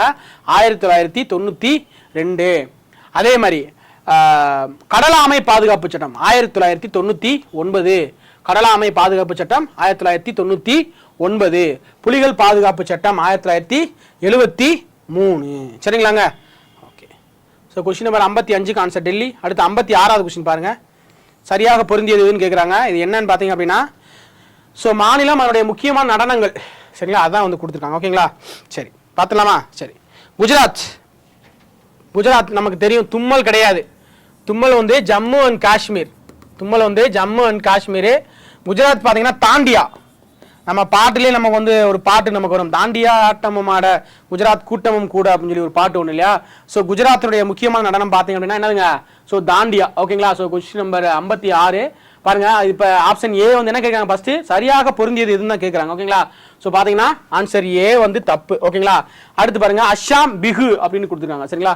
56வது கொஸ்டின் தானே? ஓகே. பிஹு, அஸ்ஸாம் பிஹு கரெக்ட் தானே? அஸ்ஸாம் பிஹு கரெக்ட் தான். அடுத்து பாருங்க, ராஜஸ்தான் பார்த்தீங்கன்னா ராசலீலா அப்படின்னு கொடுத்துருக்காங்க. ரா அப்படின்னு சில பேர் ஏன் வச்சிருப்பாங்க, தப்பா வச்சிடாதீங்க. சரிங்களா? அப்படிலாம் ஷார்ட்கட் வைக்கக்கூடாது. ஓகேங்களா? சரி, ஓகே. ஸோ பார்த்தீங்கன்னா கம்பேலியா. சரிங்களா? ஓகே. ஸோ பார்த்தீங்க அப்படின்னா ராசலீலா கிடையாது. அப்போ இதுவுமே தப்பு தான். சரிங்களா? அடுத்து பார்த்தீங்கன்னா பஞ்சாப் பார்த்தீங்கன்னா பங்காரா அப்படின்னு சொல்லக்கூடிய ஒரு நடனம். தெய்யம் பார்த்தீங்க அப்படின்னா எங்க? தெய்யம் பார்த்தீங்கன்னா கேரளா. சரிங்களா? தெய்யம், மோகினி ஆட்டம் அந்த இதெல்லாம் நமக்கு தென்னிந்தியாவுக்கு வந்துடும். சரிங்களா? ஸோ அப்போ இதுவுமே தப்பு தான். ஸோ 56வது கொஸ்டினுக்கு சரியானது எது அப்படின்னு தான் கேட்குறாங்க. ஸோ 56க்கு ஆன்சர் பி, பாம்பே தான் நமக்கு என்ன செய்யுது? ஸோ சரியாக இருக்குது. ஓகேங்களா? ஓகே. அதே மாதிரி நமக்கு தமிழ்நாட்டுக்கு நிறையா இருக்குது. தமிழ்நாட்டுக்கு பார்த்தீங்கன்னா கரகாட்டம், கும்மியாட்டம், ஒயிலாட்டம், கரகாட்டம் அப்படின்னு நிறையா இருக்குது. சரிங்களா? ஸோ அதெல்லாம் நமக்கு தெரிஞ்சது. அதெல்லாம் கேட்டால் நம்ம ஈஸியாக வந்து சொல்லிடலாம். ஓகேங்களா? ஓகே. ஸோ 56வது கொஸ்டினுக்கு ஆன்சர் பி, பாம்பே. ஓகேங்களா? ஓகே. இப்போ அடுத்த கொஸ்டின் பாருங்க. So question number 57. நிறவெறியை எதிர்த்து போராடிய நெல்சன் மண்டலே எத்தனை ஆண்டுகள் சிறையில் வந்து இருந்தாரு அப்படின்னு வந்து கேட்குறாங்க. சரிங்களா? ஸோ நமக்கு 25, 26, 27, 28 எல்லாமே வந்து கொடுத்துருக்காங்க. சரிங்களா? எல்லாமே வந்து கொடுத்துருக்காங்க. ஆனால் 27 தான் நமக்கு சரியான விடை. சரிங்களா? ஸோ 57க்கு ஆன்சர் சி. ஓகேங்களா? ஓகே. அடுத்து பாருங்க 58. எழுச்சி தீபங்கள் தி லூமினஸ் ஸ்பார்க் என்ற நூலை எழுதியவர் யார் அப்படின்னு வந்து கேட்குறாங்க. யார் அப்படின்னு சொல்லி பார்த்தீங்கன்னா so doctor APJ Abdul Kalam அவர்கள் தான். அவங்க தான் பார்த்தீங்க அப்படின்னா அக்னி சிறகுகள் அப்படின்னு சொல்லக்கூடிய நூலையும் வந்து எழுதியிருப்பாங்க. சரிங்களா? ஸோ 2020 அந்த நூலையும் யார் எழுதியிருப்பாங்க பார்த்தீங்கன்னா டாக்டர் ஏபிஜே அப்துல் கலாம் அவர்கள் தான் எழுதியிருப்பாங்க. சரிங்களா? ஸோ 58க்கு ஆன்சர் பி, பாம்பே. ஓகேங்களா? அடுத்து 59வது கேள்வி. தேசிய கொடி தொடர்பான வாக்கியங்களை ஆராய்க அப்படின்னு கொடுத்துருக்காங்க. ஸோ இதில் பார்த்தீங்கன்னா என்ன கொடுத்துருக்காங்க அப்படின்னு பார்ப்போம். இந்த தேசிய கொடியுடைய தேசிய கொடி இந்திய தேசிய கொடி பிங்காலி வெங்கையா அவர்கள் வடிவமைத்தார். அது வந்து சரிதான். சரிங்களா? ஸோ அது வந்து சரிதான். அடுத்து தேசிய கொடியை தயாரிக்கும் உரிமை கர்நாடகா காதி கிராமோத்யோக் சங்யுதா என்ற சங்கத்திற்கு வந்து அளிக்கப்பட்டிருக்குது அப்படின்னு சொல்றாங்க. ஸோ அதுவுமே சரிதான். அடுத்து பார்த்தீங்கன்னா இந்தியாவின் முதல் தேசிய கொடி செங்கோட்டையில் வைக்கப்பட்டுள்ளது. இந்தியாவுடைய முதல் தேசிய கொடி புனித சார்ஜ் கோட்டை சென்னையில் வந்து வச்சிருக்காங்க. ஏற்றின முதல் கொடியை வந்து எங்க வச்சிருக்காங்க? புனித சார்ஜ் கோட்டை சென்னையில் வந்து இருக்குது. முதல் கொடி எங்க நெய்யப்பட்டது? குடியாத்தம். சரிங்களா? தமிழ்நாட்டில் இருக்கக்கூடிய குடியாத்தத்திலாம் நெய்யப்பட்டது. ஸோ 3 வந்து தப்பு. அடுத்து 4வது பாருங்க, இந்திய தேசிய கொடியின் கருநீலம் நீலவண்ணம் அறவழி தூய்மையை குறிக்கிறது அப்படின்னு சொல்றாங்க. அறவழி கரெக்ட் தான். ஆனா தூய்மைனா எங்க போயிருங்க? தூய்மை அப்படின்னா வெள்ளை நிறத்துக்கு வந்து போயிடும். தூய்மைனா வெள்ளை நிறத்துக்கு வந்து போயிடும். அறவழி அமைதி. கருநிலம் வந்து பாத்தீங்க அப்படின்னா அறவழி அமைதியை வந்து குறிக்கும். ஃபர்ஸ்ட் வந்து பாத்தீங்கன்னா காவி. காவி வந்து பாத்தீங்க அப்படின்னா நம்மளுடைய தியாகம், நம்முடைய வீரர்கள், நம்மளுடைய சுதந்திர போராட்டத்துக்காக போராடிய வீரர்கள் தியாகத்தை பத்தி சொல்லக்கூடியது காவி. வெள்ளை பாத்தீங்க அப்படின்னா நேர்மை அமைதி. வெள்ளை நிறம் பாத்தீங்க அப்படின்னா நேர்மை அமைதி. சரிங்களாங்க? ஸோ கருநீலம் பாத்தீங்க அப்படின்னா அறவழி மற்றும் அமைதியை வந்து குறிக்குது. ஸோ 1 2 சரி, 3 4 வந்து தப்பா கொடுத்துருக்காங்க. ஓகேங்களா? ஓகே. ஸோ 59க்கு ஆன்சர் ஏ. அடுத்து 60வது கொஸ்டின் பாருங்க. இந்திய அரசியலமைப்பு சட்டத்தின் தந்தை யார் அப்படின்னு கேட்குறாங்க. இந்திய அரசியலமைப்பின் தந்தை வந்து டாக்டர் பி.ஆர். அம்பேத்கர் அவர்கள் தான். சரிங்களா? அது வந்து சரியாக தான் கொடுத்துருக்காங்க. சரியான பொருத்தங்கள் எவை அப்படின்னு கேட்குறாங்க. சரிங்களா? இந்திய அரசியலமைப்பின் தந்தை வந்து கரெக்டு தான். அதுக்கடுத்து பார்த்தீங்க அப்படின்னா இந்திய அரசியலமைப்பு சட்ட வரைவு குழுவின் ஆலோசகர் யாரு அப்படின்னு பார்த்தீங்க அப்படின்னா யாருங்க? நமக்கு வந்து இது நமக்கு நல்லா தெரிஞ்ச கொஸ்டின் தான். ஓகேங்களா? ஸோ 60வது கொஸ்டின் தானே? சரி, ஓகே. பாருங்க, பி.என். ராய். பி.என். ராய் தான் பார்த்தீங்கன்னா பி.என். ராய் அவர்கள் தான் இந்திய அரசியலமைப்பு வரைவு குழுவுடைய ஆலோசகராக இருந்தார். அரசியலமைப்பு வரைவு குழு அரசியலமைப்பு சட்டத்தை எழுத தொடங்கிய நாள் அப்படின்னு கேட்குறாங்க. எழுத தொடங்கிய நாள் பார்த்தீங்க அப்படின்னா டிசம்பர் மாதம் 9ஆம் தேதி 1946 வந்து இந்திய அரசியலமைப்பு வரைவு குழு அரசியலமைப்பு சட்டத்தை வந்து எழுத தொடங்கி இருப்பாங்க. எழுதி முடிச்சு பார்த்தீங்க அப்படின்னா ஏற்றுக்கொள்ளப்பட்டதுன்னா நவம்பர் 26 1949. சரிங்களா? ஏற்றுக்கொள்ளப்பட்டது. நடைமுறைப்படுத்தப்பட்டது ஜனவரி 26 1950. சரிங்களா? ஸோ அப்போ இதுவும் தப்பாக தான் வந்து இருக்குது. சரிங்களா? அடுத்து பாருங்க, இந்திய அரசியலமைப்பு நிர்ணய மன்ற உறுப்பினர்கள் 379 அப்படின்னு கொடுத்துருக்காங்க. 389. சரிங்களா? 70 கிடையாது, 389 பேர்கள். சரிங்களா? ஸோ 60வது கொஸ்டினுக்கு ஏ மட்டும் சரியா இருக்குது. ஏ வந்து பியில் வந்து இருக்குது. பார்த்தீங்கன்னா நம்ம இங்கேயே பார்த்து போட்டுறக்கூடாது, கீழே என்ன இருக்குது அப்படின்றத போடணும். ஓகேங்களா? ஸோ இந்த மாதிரி கொஸ்டின்ஸ்லாம் கொஞ்சம் நல்லா கவனிக்கணும். ஓகேங்களா? ஓகே. அடுத்து 61, சூரியனின் மேற்பரப்பு வெப்பநிலை ஆல்ரெடி பார்த்துட்டோம், 6000 டிகிரி செல்சியஸ். ஓகேங்களா? ஸோ இது சிம்பிளான கொஸ்டின் தான். சூரியனுடன் சூரிய ஒளி 8.3 வினாடிகளில் வந்து என்ன செய்யும்? செகண்ட்ஸில் வந்து நிமிஷத்தில் என்ன செய்யும்? ஸோ நமக்கு வந்து வரும். சரிங்களா? பூமியை நோக்கி வரும். அதை மட்டும் ஏன் வச்சுக்கோங்க. ஓகே, அடுத்த கொஸ்டின் போயிடலாம். 62, புவிநிகர்கோள் புதன். கரெக்டு தானே? ஸோ பார்த்தீங்க அப்படின்னா புவிக்கோளம் பார்த்தீங்கன்னா இப்படி எல்லா கோள்களுமே சூரியனை மையமாக கூட்டி தன்னுடைய நீள்வட்ட பாதையில் என்ன செய்யும்? ஸோ சுற்றி வந்துட்டே இருக்கும். ஃபர்ஸ்ட் கோள் வந்து புதன், 2வது வந்து வெள்ளி, 3வது வந்து பூமி, அதுக்கடுத்து பார்த்தீங்கன்னா என்னது? வெள்ளி. சரிங்களா? சாரி, வெள்ளி, புதன், அதுக்கடுத்து செவ்வாய். சரிங்களா? ஸோ புதன், வெள்ளி, பூமி, செவ்வாய், இந்த 4 கோள்கள் என்ன சொல்லுவாங்க? புவிநகர் கோள்கள் அப்படின்னு வந்து சொல்லுவாங்க. சரிங்களா? புவிநகர் கோள்கள் அல்லது உட்புற கோள்கள் அப்படின்னு சொல்லுவாங்க. அப்போ சரிதான். அன்பு அழகை குறிக்கும் ரோமானிய கடவுள் மார்ஸ் அப்படின்னு கொடுக்குறாங்க. மார்ஸ் கிடையாது, யாருங்க? வீனஸ், வெள்ளி. வீனஸ், வெள்ளி. இப்போ இது தப்பு, பொருத்தமற்றதாக இருக்குது. ரோமானிய வேளாண் கடவுள் சனி அப்படின்னு கொடுக்குறாங்க. ஸோ அது வந்து சரிதான். கிரேக்க விண் கடவுள் யுரேனஸ், அது கரெக்டாக தான் கொடுக்குறாங்க. பொருத்தமற்றது 2 மட்டும் தப்பாக இருக்குது. ஸோ பார்த்தீங்கன்னா 62க்கு ஆன்சர் சி. ஓகேங்களா? ஓகே. ஸோ அதுக்கடுத்து பார்த்தீங்க அப்படின்னா அதுக்கடுத்த 4 கோள்கள் வெளிப்புற கோள்கள் அப்படின்னு சொல்லுவாங்க. வியாழன், அதுக்கடுத்து சனி, நெப்டியூன், யுரேனஸ். சரிங்களா? ஸோ இது வந்து பார்த்தீங்கன்னா வியாழன் நிகர்கோள்கள் அல்லது வெளிப்புற கோள்கள் அப்படின்னு வந்து சொல்லுவாங்க. சரிங்களா? ஓகே. அடுத்து 63வது கொஸ்டின். ஒரு பொறுத்து வந்து கொடுத்துருக்காங்க. உலகின் கூரை எதுங்க? திபெத் பீடபூமி. உலகின் கூரை வந்து திபெத் பீடபூமி. அதுக்கடுத்து உலகின் மிக நீளமான மலைத்தொடர் ஆண்டிஸ் மலைத்தொடர். ஆண்டிஸ் மலைத்தொடர். ஐரோப்பாவில் உயர்ந்த சிகரம் பார்த்தீங்க அப்படின்னா எல்ஃப்ரஸ்.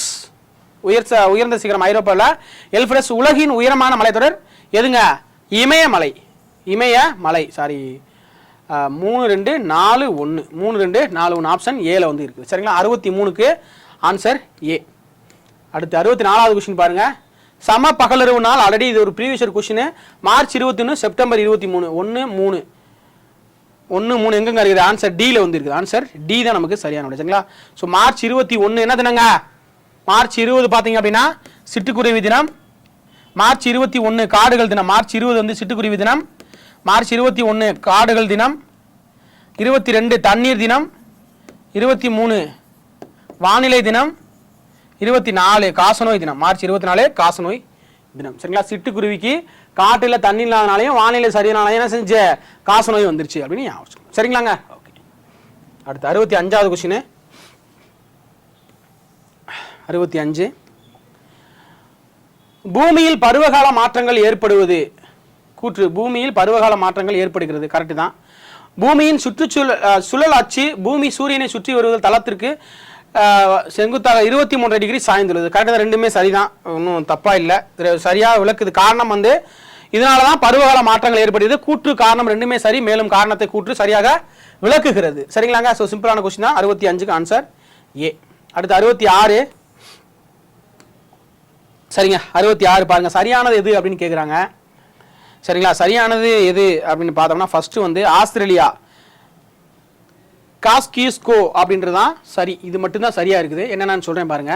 ஸோ ஆன்சர் வந்து 66க்கு ஆன்சர் சி 4 தான். சரிங்களா? அடுத்து பாருங்க. சரி, வின்சன் மாஷிஃப் எங்க இருக்குது அப்படின்னு பார்த்தோம் அப்படின்னா அண்டார்டிகால இருக்கக்கூடியது. அண்டார்டிகா. சரிங்களா? அதுக்கடுத்து எல்ஃப்ரஸ் வந்து ஐரோப்பா. அதுக்கடுத்து பார்த்தீங்கன்னா மெக்கன்லி வந்து வட அமெரிக்கா. கிளிமஞ்சரா வந்து ஆப்பிரிக்கா. மெக்கன்லி அப்படின்றது வந்து வட அமெரிக்கா. ஸோ கொஸ்டின் நம்பர் 66க்கு பார்த்தீங்க அப்படின்னா 4 மட்டும்தான் சரியா இருக்குது. சரிங்களா? ஸோ இது ரெண்டும் இன்டர்சேஞ்ச் ஆகிருக்குது. வின்சன் மாஷிப் அப்படின்றது வந்துட்டு அண்டார்டிகா. அதுக்கடுத்து எல்ஃப்ரஸ் அப்படின்றது வந்து பார்த்தீங்கன்னா ஐரோப்பா. சரிங்களா? சரி, 67வது கொஸ்டின். 67 இங்கிலாந்தின் முதுகெலும்பு எனப்படுவது பென்னைன்ஸ் அப்படின்னு சொல்றாங்க. ஸோ சரிதான். சரிங்களா? சரிதான். அடுத்து பாத்தீங்களா, ஸ்டோம்போலி மத்திய தரைக்கடல் கலங்கரை விளக்கம் அப்படின்னு அழைக்கப்படுகிறது. சொல்லுது கரெக்ட் தான். கியூபா உலகின் சர்க்கரை கிண்ணம், அதுவும் கரெக்ட் தான். மெக்கன்சி ஆறு பெரிய சேற்று ஆறு அப்படின்னு சொல்றாங்க. ஸோ இரண்டாவது பெரிய சேற்று ஆறு தான் மெக்கன்சி ஆறு. சரிங்களா? மிகப்பெரிய சேற்று ஆறு எது அப்படின்னு பார்த்தீங்கன்னா சுப்பீரியர் ஏரி தான். சுப்பீரியர் ஏரி வட அமெரிக்காவில் இருக்கக்கூடிய சுப்பீரியர் ஏரி தான் மிகப்பெரிய சேற்று ஆறு என்று அழைக்கப்படுகிறது. ஸோ பார்த்தீங்க அப்படின்னா 4 மட்டும் என்ன செய்யுது தப்பா வந்து இருக்குது. கூற்று 4 தவறு எங்க இருக்குது? ஆப்ஷன் ஏல வந்து இருக்குது. 4 கூற்று 4 தவறு. மெக்கன்சி வந்து இரண்டாவது பெரிய சேற்றாறு. முதல் சேற்றாறு பாத்தீங்கன்னா சுப்பீரியர் ஏரி வட அமெரிக்காவில் இருக்கக்கூடிய சுப்பீரியர் ஏரி தான் மிகப்பெரிய சேற்று ஆறு. சரிங்களாங்க? ஸோ 67க்கு ஆன்சர் ஏ. அடுத்து 68வது கொஸ்டின் பாருங்க. உலகின் மிகச்சிறந்த நன்னீர் மீன்பிடி ஏரி எது அப்படின்னு கேட்குறாங்க. ஸோ மிகப்பெரிய நன்னீர் ஏற்பிடி எது அப்படின்னு பார்த்தீங்க அப்படின்னா கொஸ்டின் நம்பர் 68 சுப்பீரியர் டான்லோஃப் யாங்சி வெல்கோ அப்படின்னு கொடுக்குறாங்க இல்லையா? ஸோ வெல்கோ அப்படின்றதான் நமக்கு என்னது ஸோ சரியான விடை. சரிங்களா? Okay. Question number 68 sorry Yangtze Volga Superior கிடையாது. டோன்லே ஷாப் அப்படின்றதான் நமக்கு சரியான விடை. டோன்லே ஷாப் உலகின் மிகச்சிறந்த நன்னீர் மீன்பிடி ஏரி வந்து டோன்லே ஷாப் அப்படின்றதா சரி. ஸோ 68க்கு ஆன்சர் பாம்பே. 69வது கொஸ்டின் பாருங்க. 69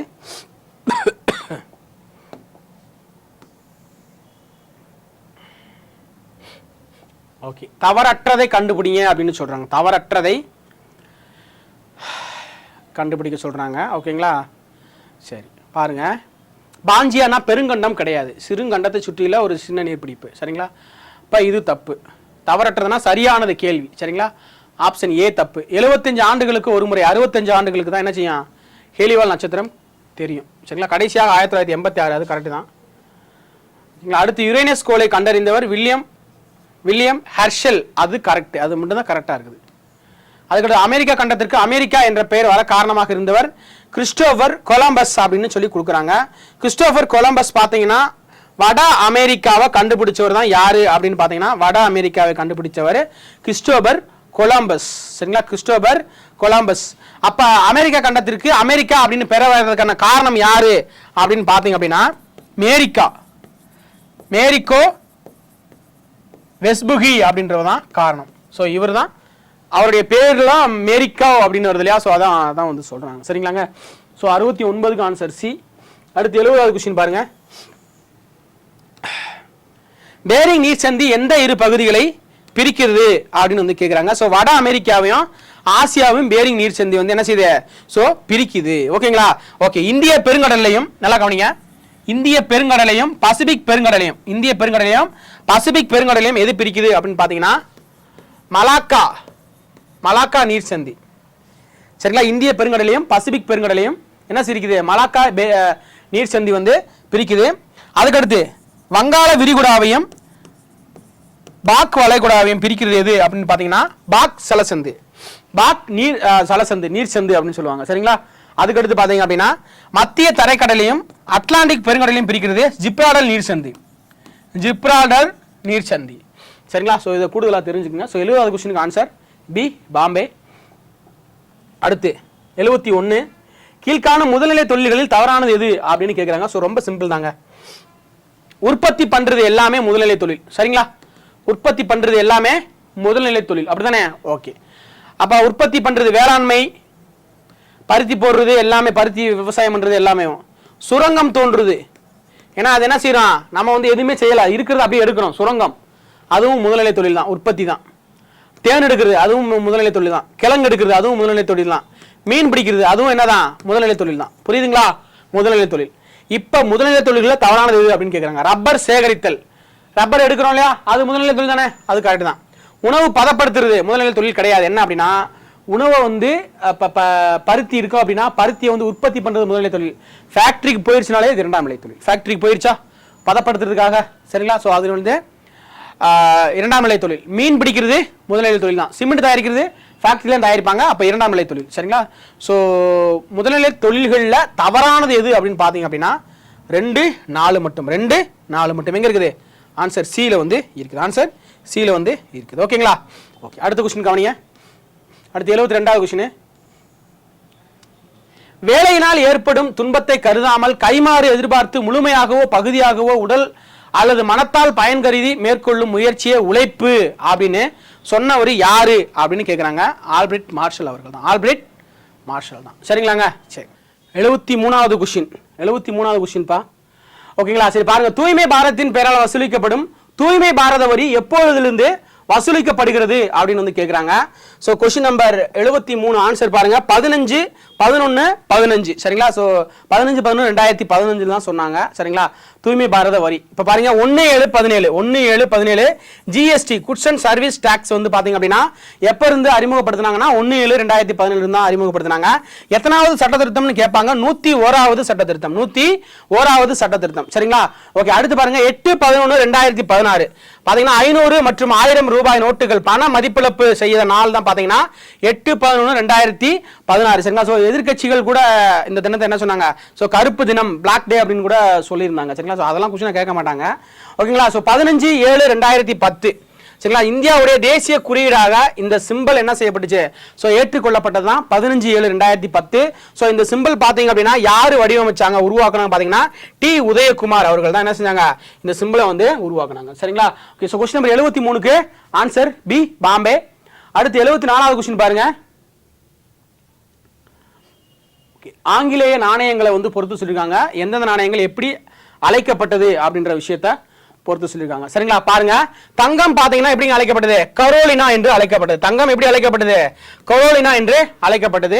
வெள்ளி பாத்தீங்க அப்படின்னா ஏஞ்சோலினா என்று அழைக்கப்பட்டது. செம்பு பாத்தீங்கன்னா டின்னி, செம்பு வந்து பாத்தீங்கன்னா டின்னி. வெண்கலம் வந்து கப்ரூன். சரிங்களா. 2, 1, 3, 4 2, 1, 3, 4 எங்க இருக்குது, ஆன்சர் சில வந்து இருக்குது சரிங்களா. ஸோ பார்த்தீங்கன்னா ஐரோப்பியர்கள் நம்மளுடைய இந்தியாவுக்கு என்ட்ரி ஆன பின்னாடி பார்த்தீங்கன்னா நிறைய நாணயங்கள்ல நிறைய மாற்றங்கள் வந்து இருக்கும். நம்மளுடைய வேத காலத்துக்கு பின்னாடி நம்மளுடைய குப்தர்கள் காலத்திலிருந்து நாணயத்தில் நிறைய உருவங்கள் போன்றது அந்த மாதிரி நிறைய விஷயங்களை பார்த்துட்டு இருப்போம். ஆங்கிலேயர்கள் வந்த பின்னாடி பார்த்தீங்க அப்படின்னா ஸோ ஒவ்வொரு நாணயங்கள் எப்படி வந்து அவங்க அழைச்சாங்க அப்படின்ற விஷயத்த வந்து கேட்டிருப்பாங்க.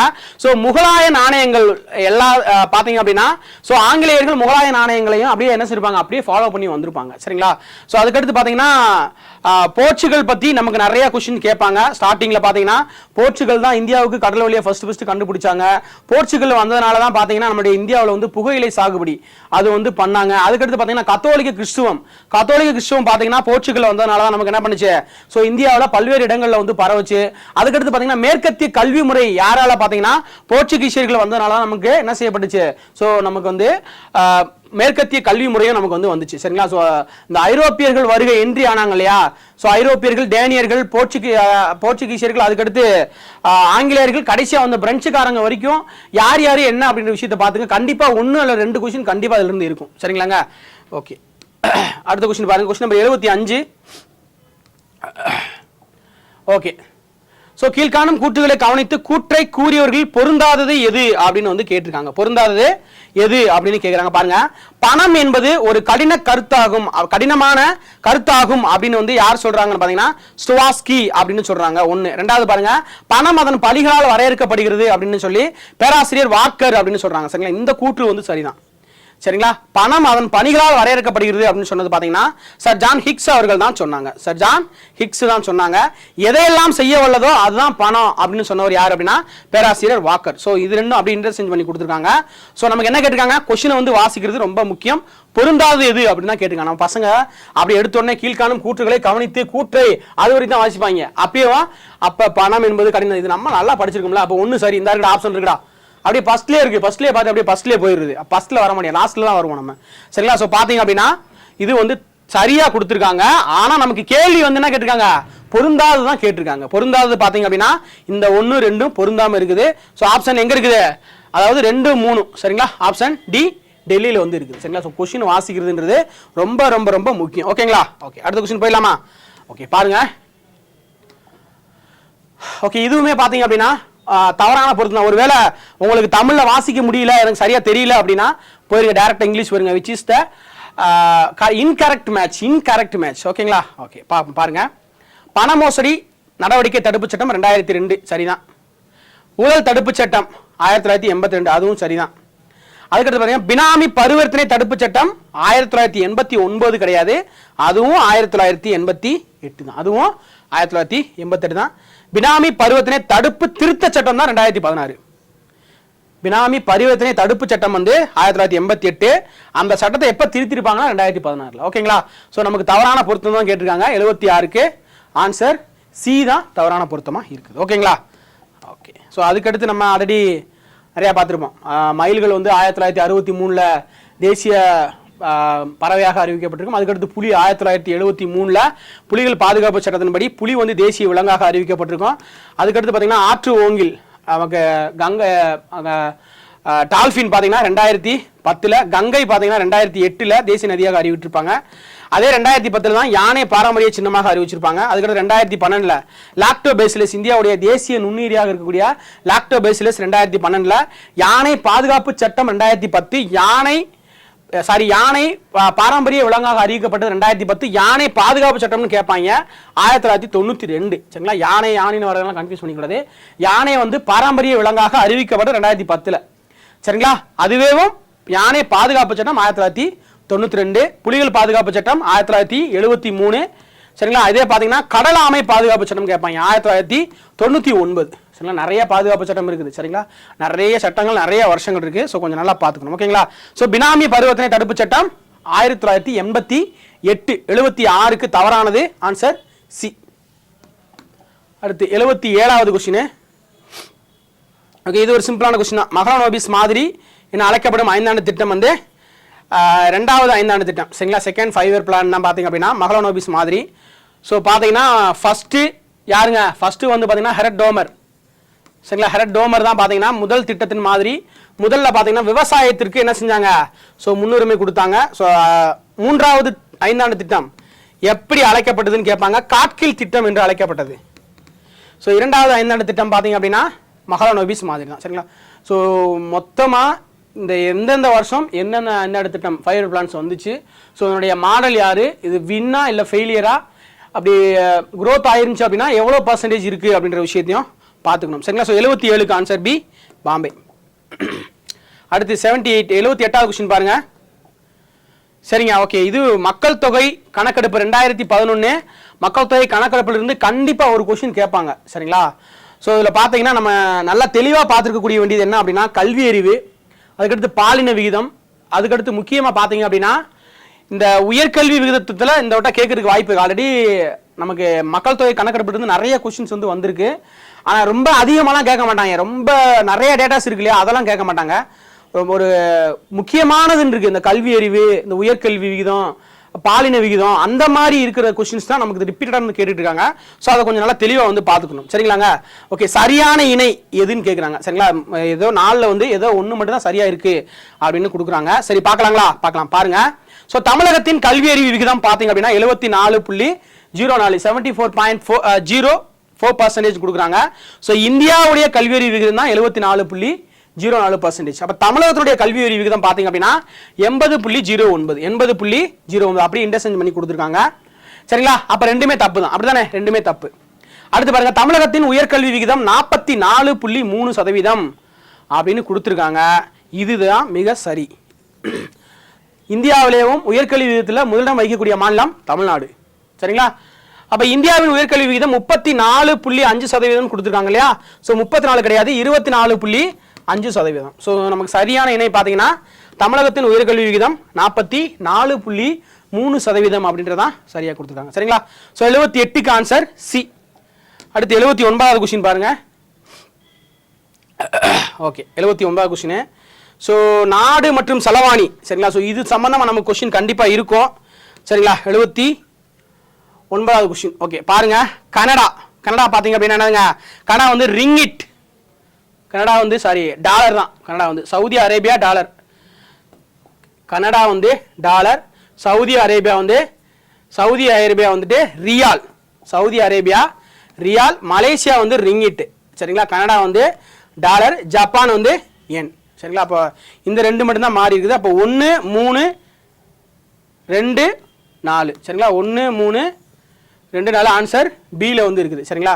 ஸோ அதே மாதிரி பார்த்தீங்கன்னா ரூபாயை பொறுத்தளவுக்கு இந்தியா, பாகிஸ்தானு, அதுக்கடுத்து இலங்கை. சரிங்களா? ஸோ இந்த மாதிரியான நாடுகள் எல்லாமே ரூபாய் அப்படின்றத அவருடைய செலவாணியை வந்து வச்சிருப்பாங்க. சரிங்களா? அதே மாதிரி இங்கிலாந்துக்கு வந்து பவுண்டு, இங்கிலாந்துக்கு வந்து என்னது பவுண்டு. சரிங்களா? ஐரோப்பிய ஒன்றியங்கள் எல்லாமே யூரோ. சரிங்களா? ஓகே, நமக்கு கேள்வி கேட்டாங்க அப்படின்னா ஸோ அந்த முக்கியமான கண்ட்ரீஸில் என்னென்ன செலவாணி இருக்குது அப்படின்றத பார்த்து வச்சுக்கணும். சரிங்களா? 79க்கு ஆன்சர் பி பாம்பே. ஓகே, அடுத்து பாருங்க 80வது கொஸ்டின். ஓகே, பண விநியோகம்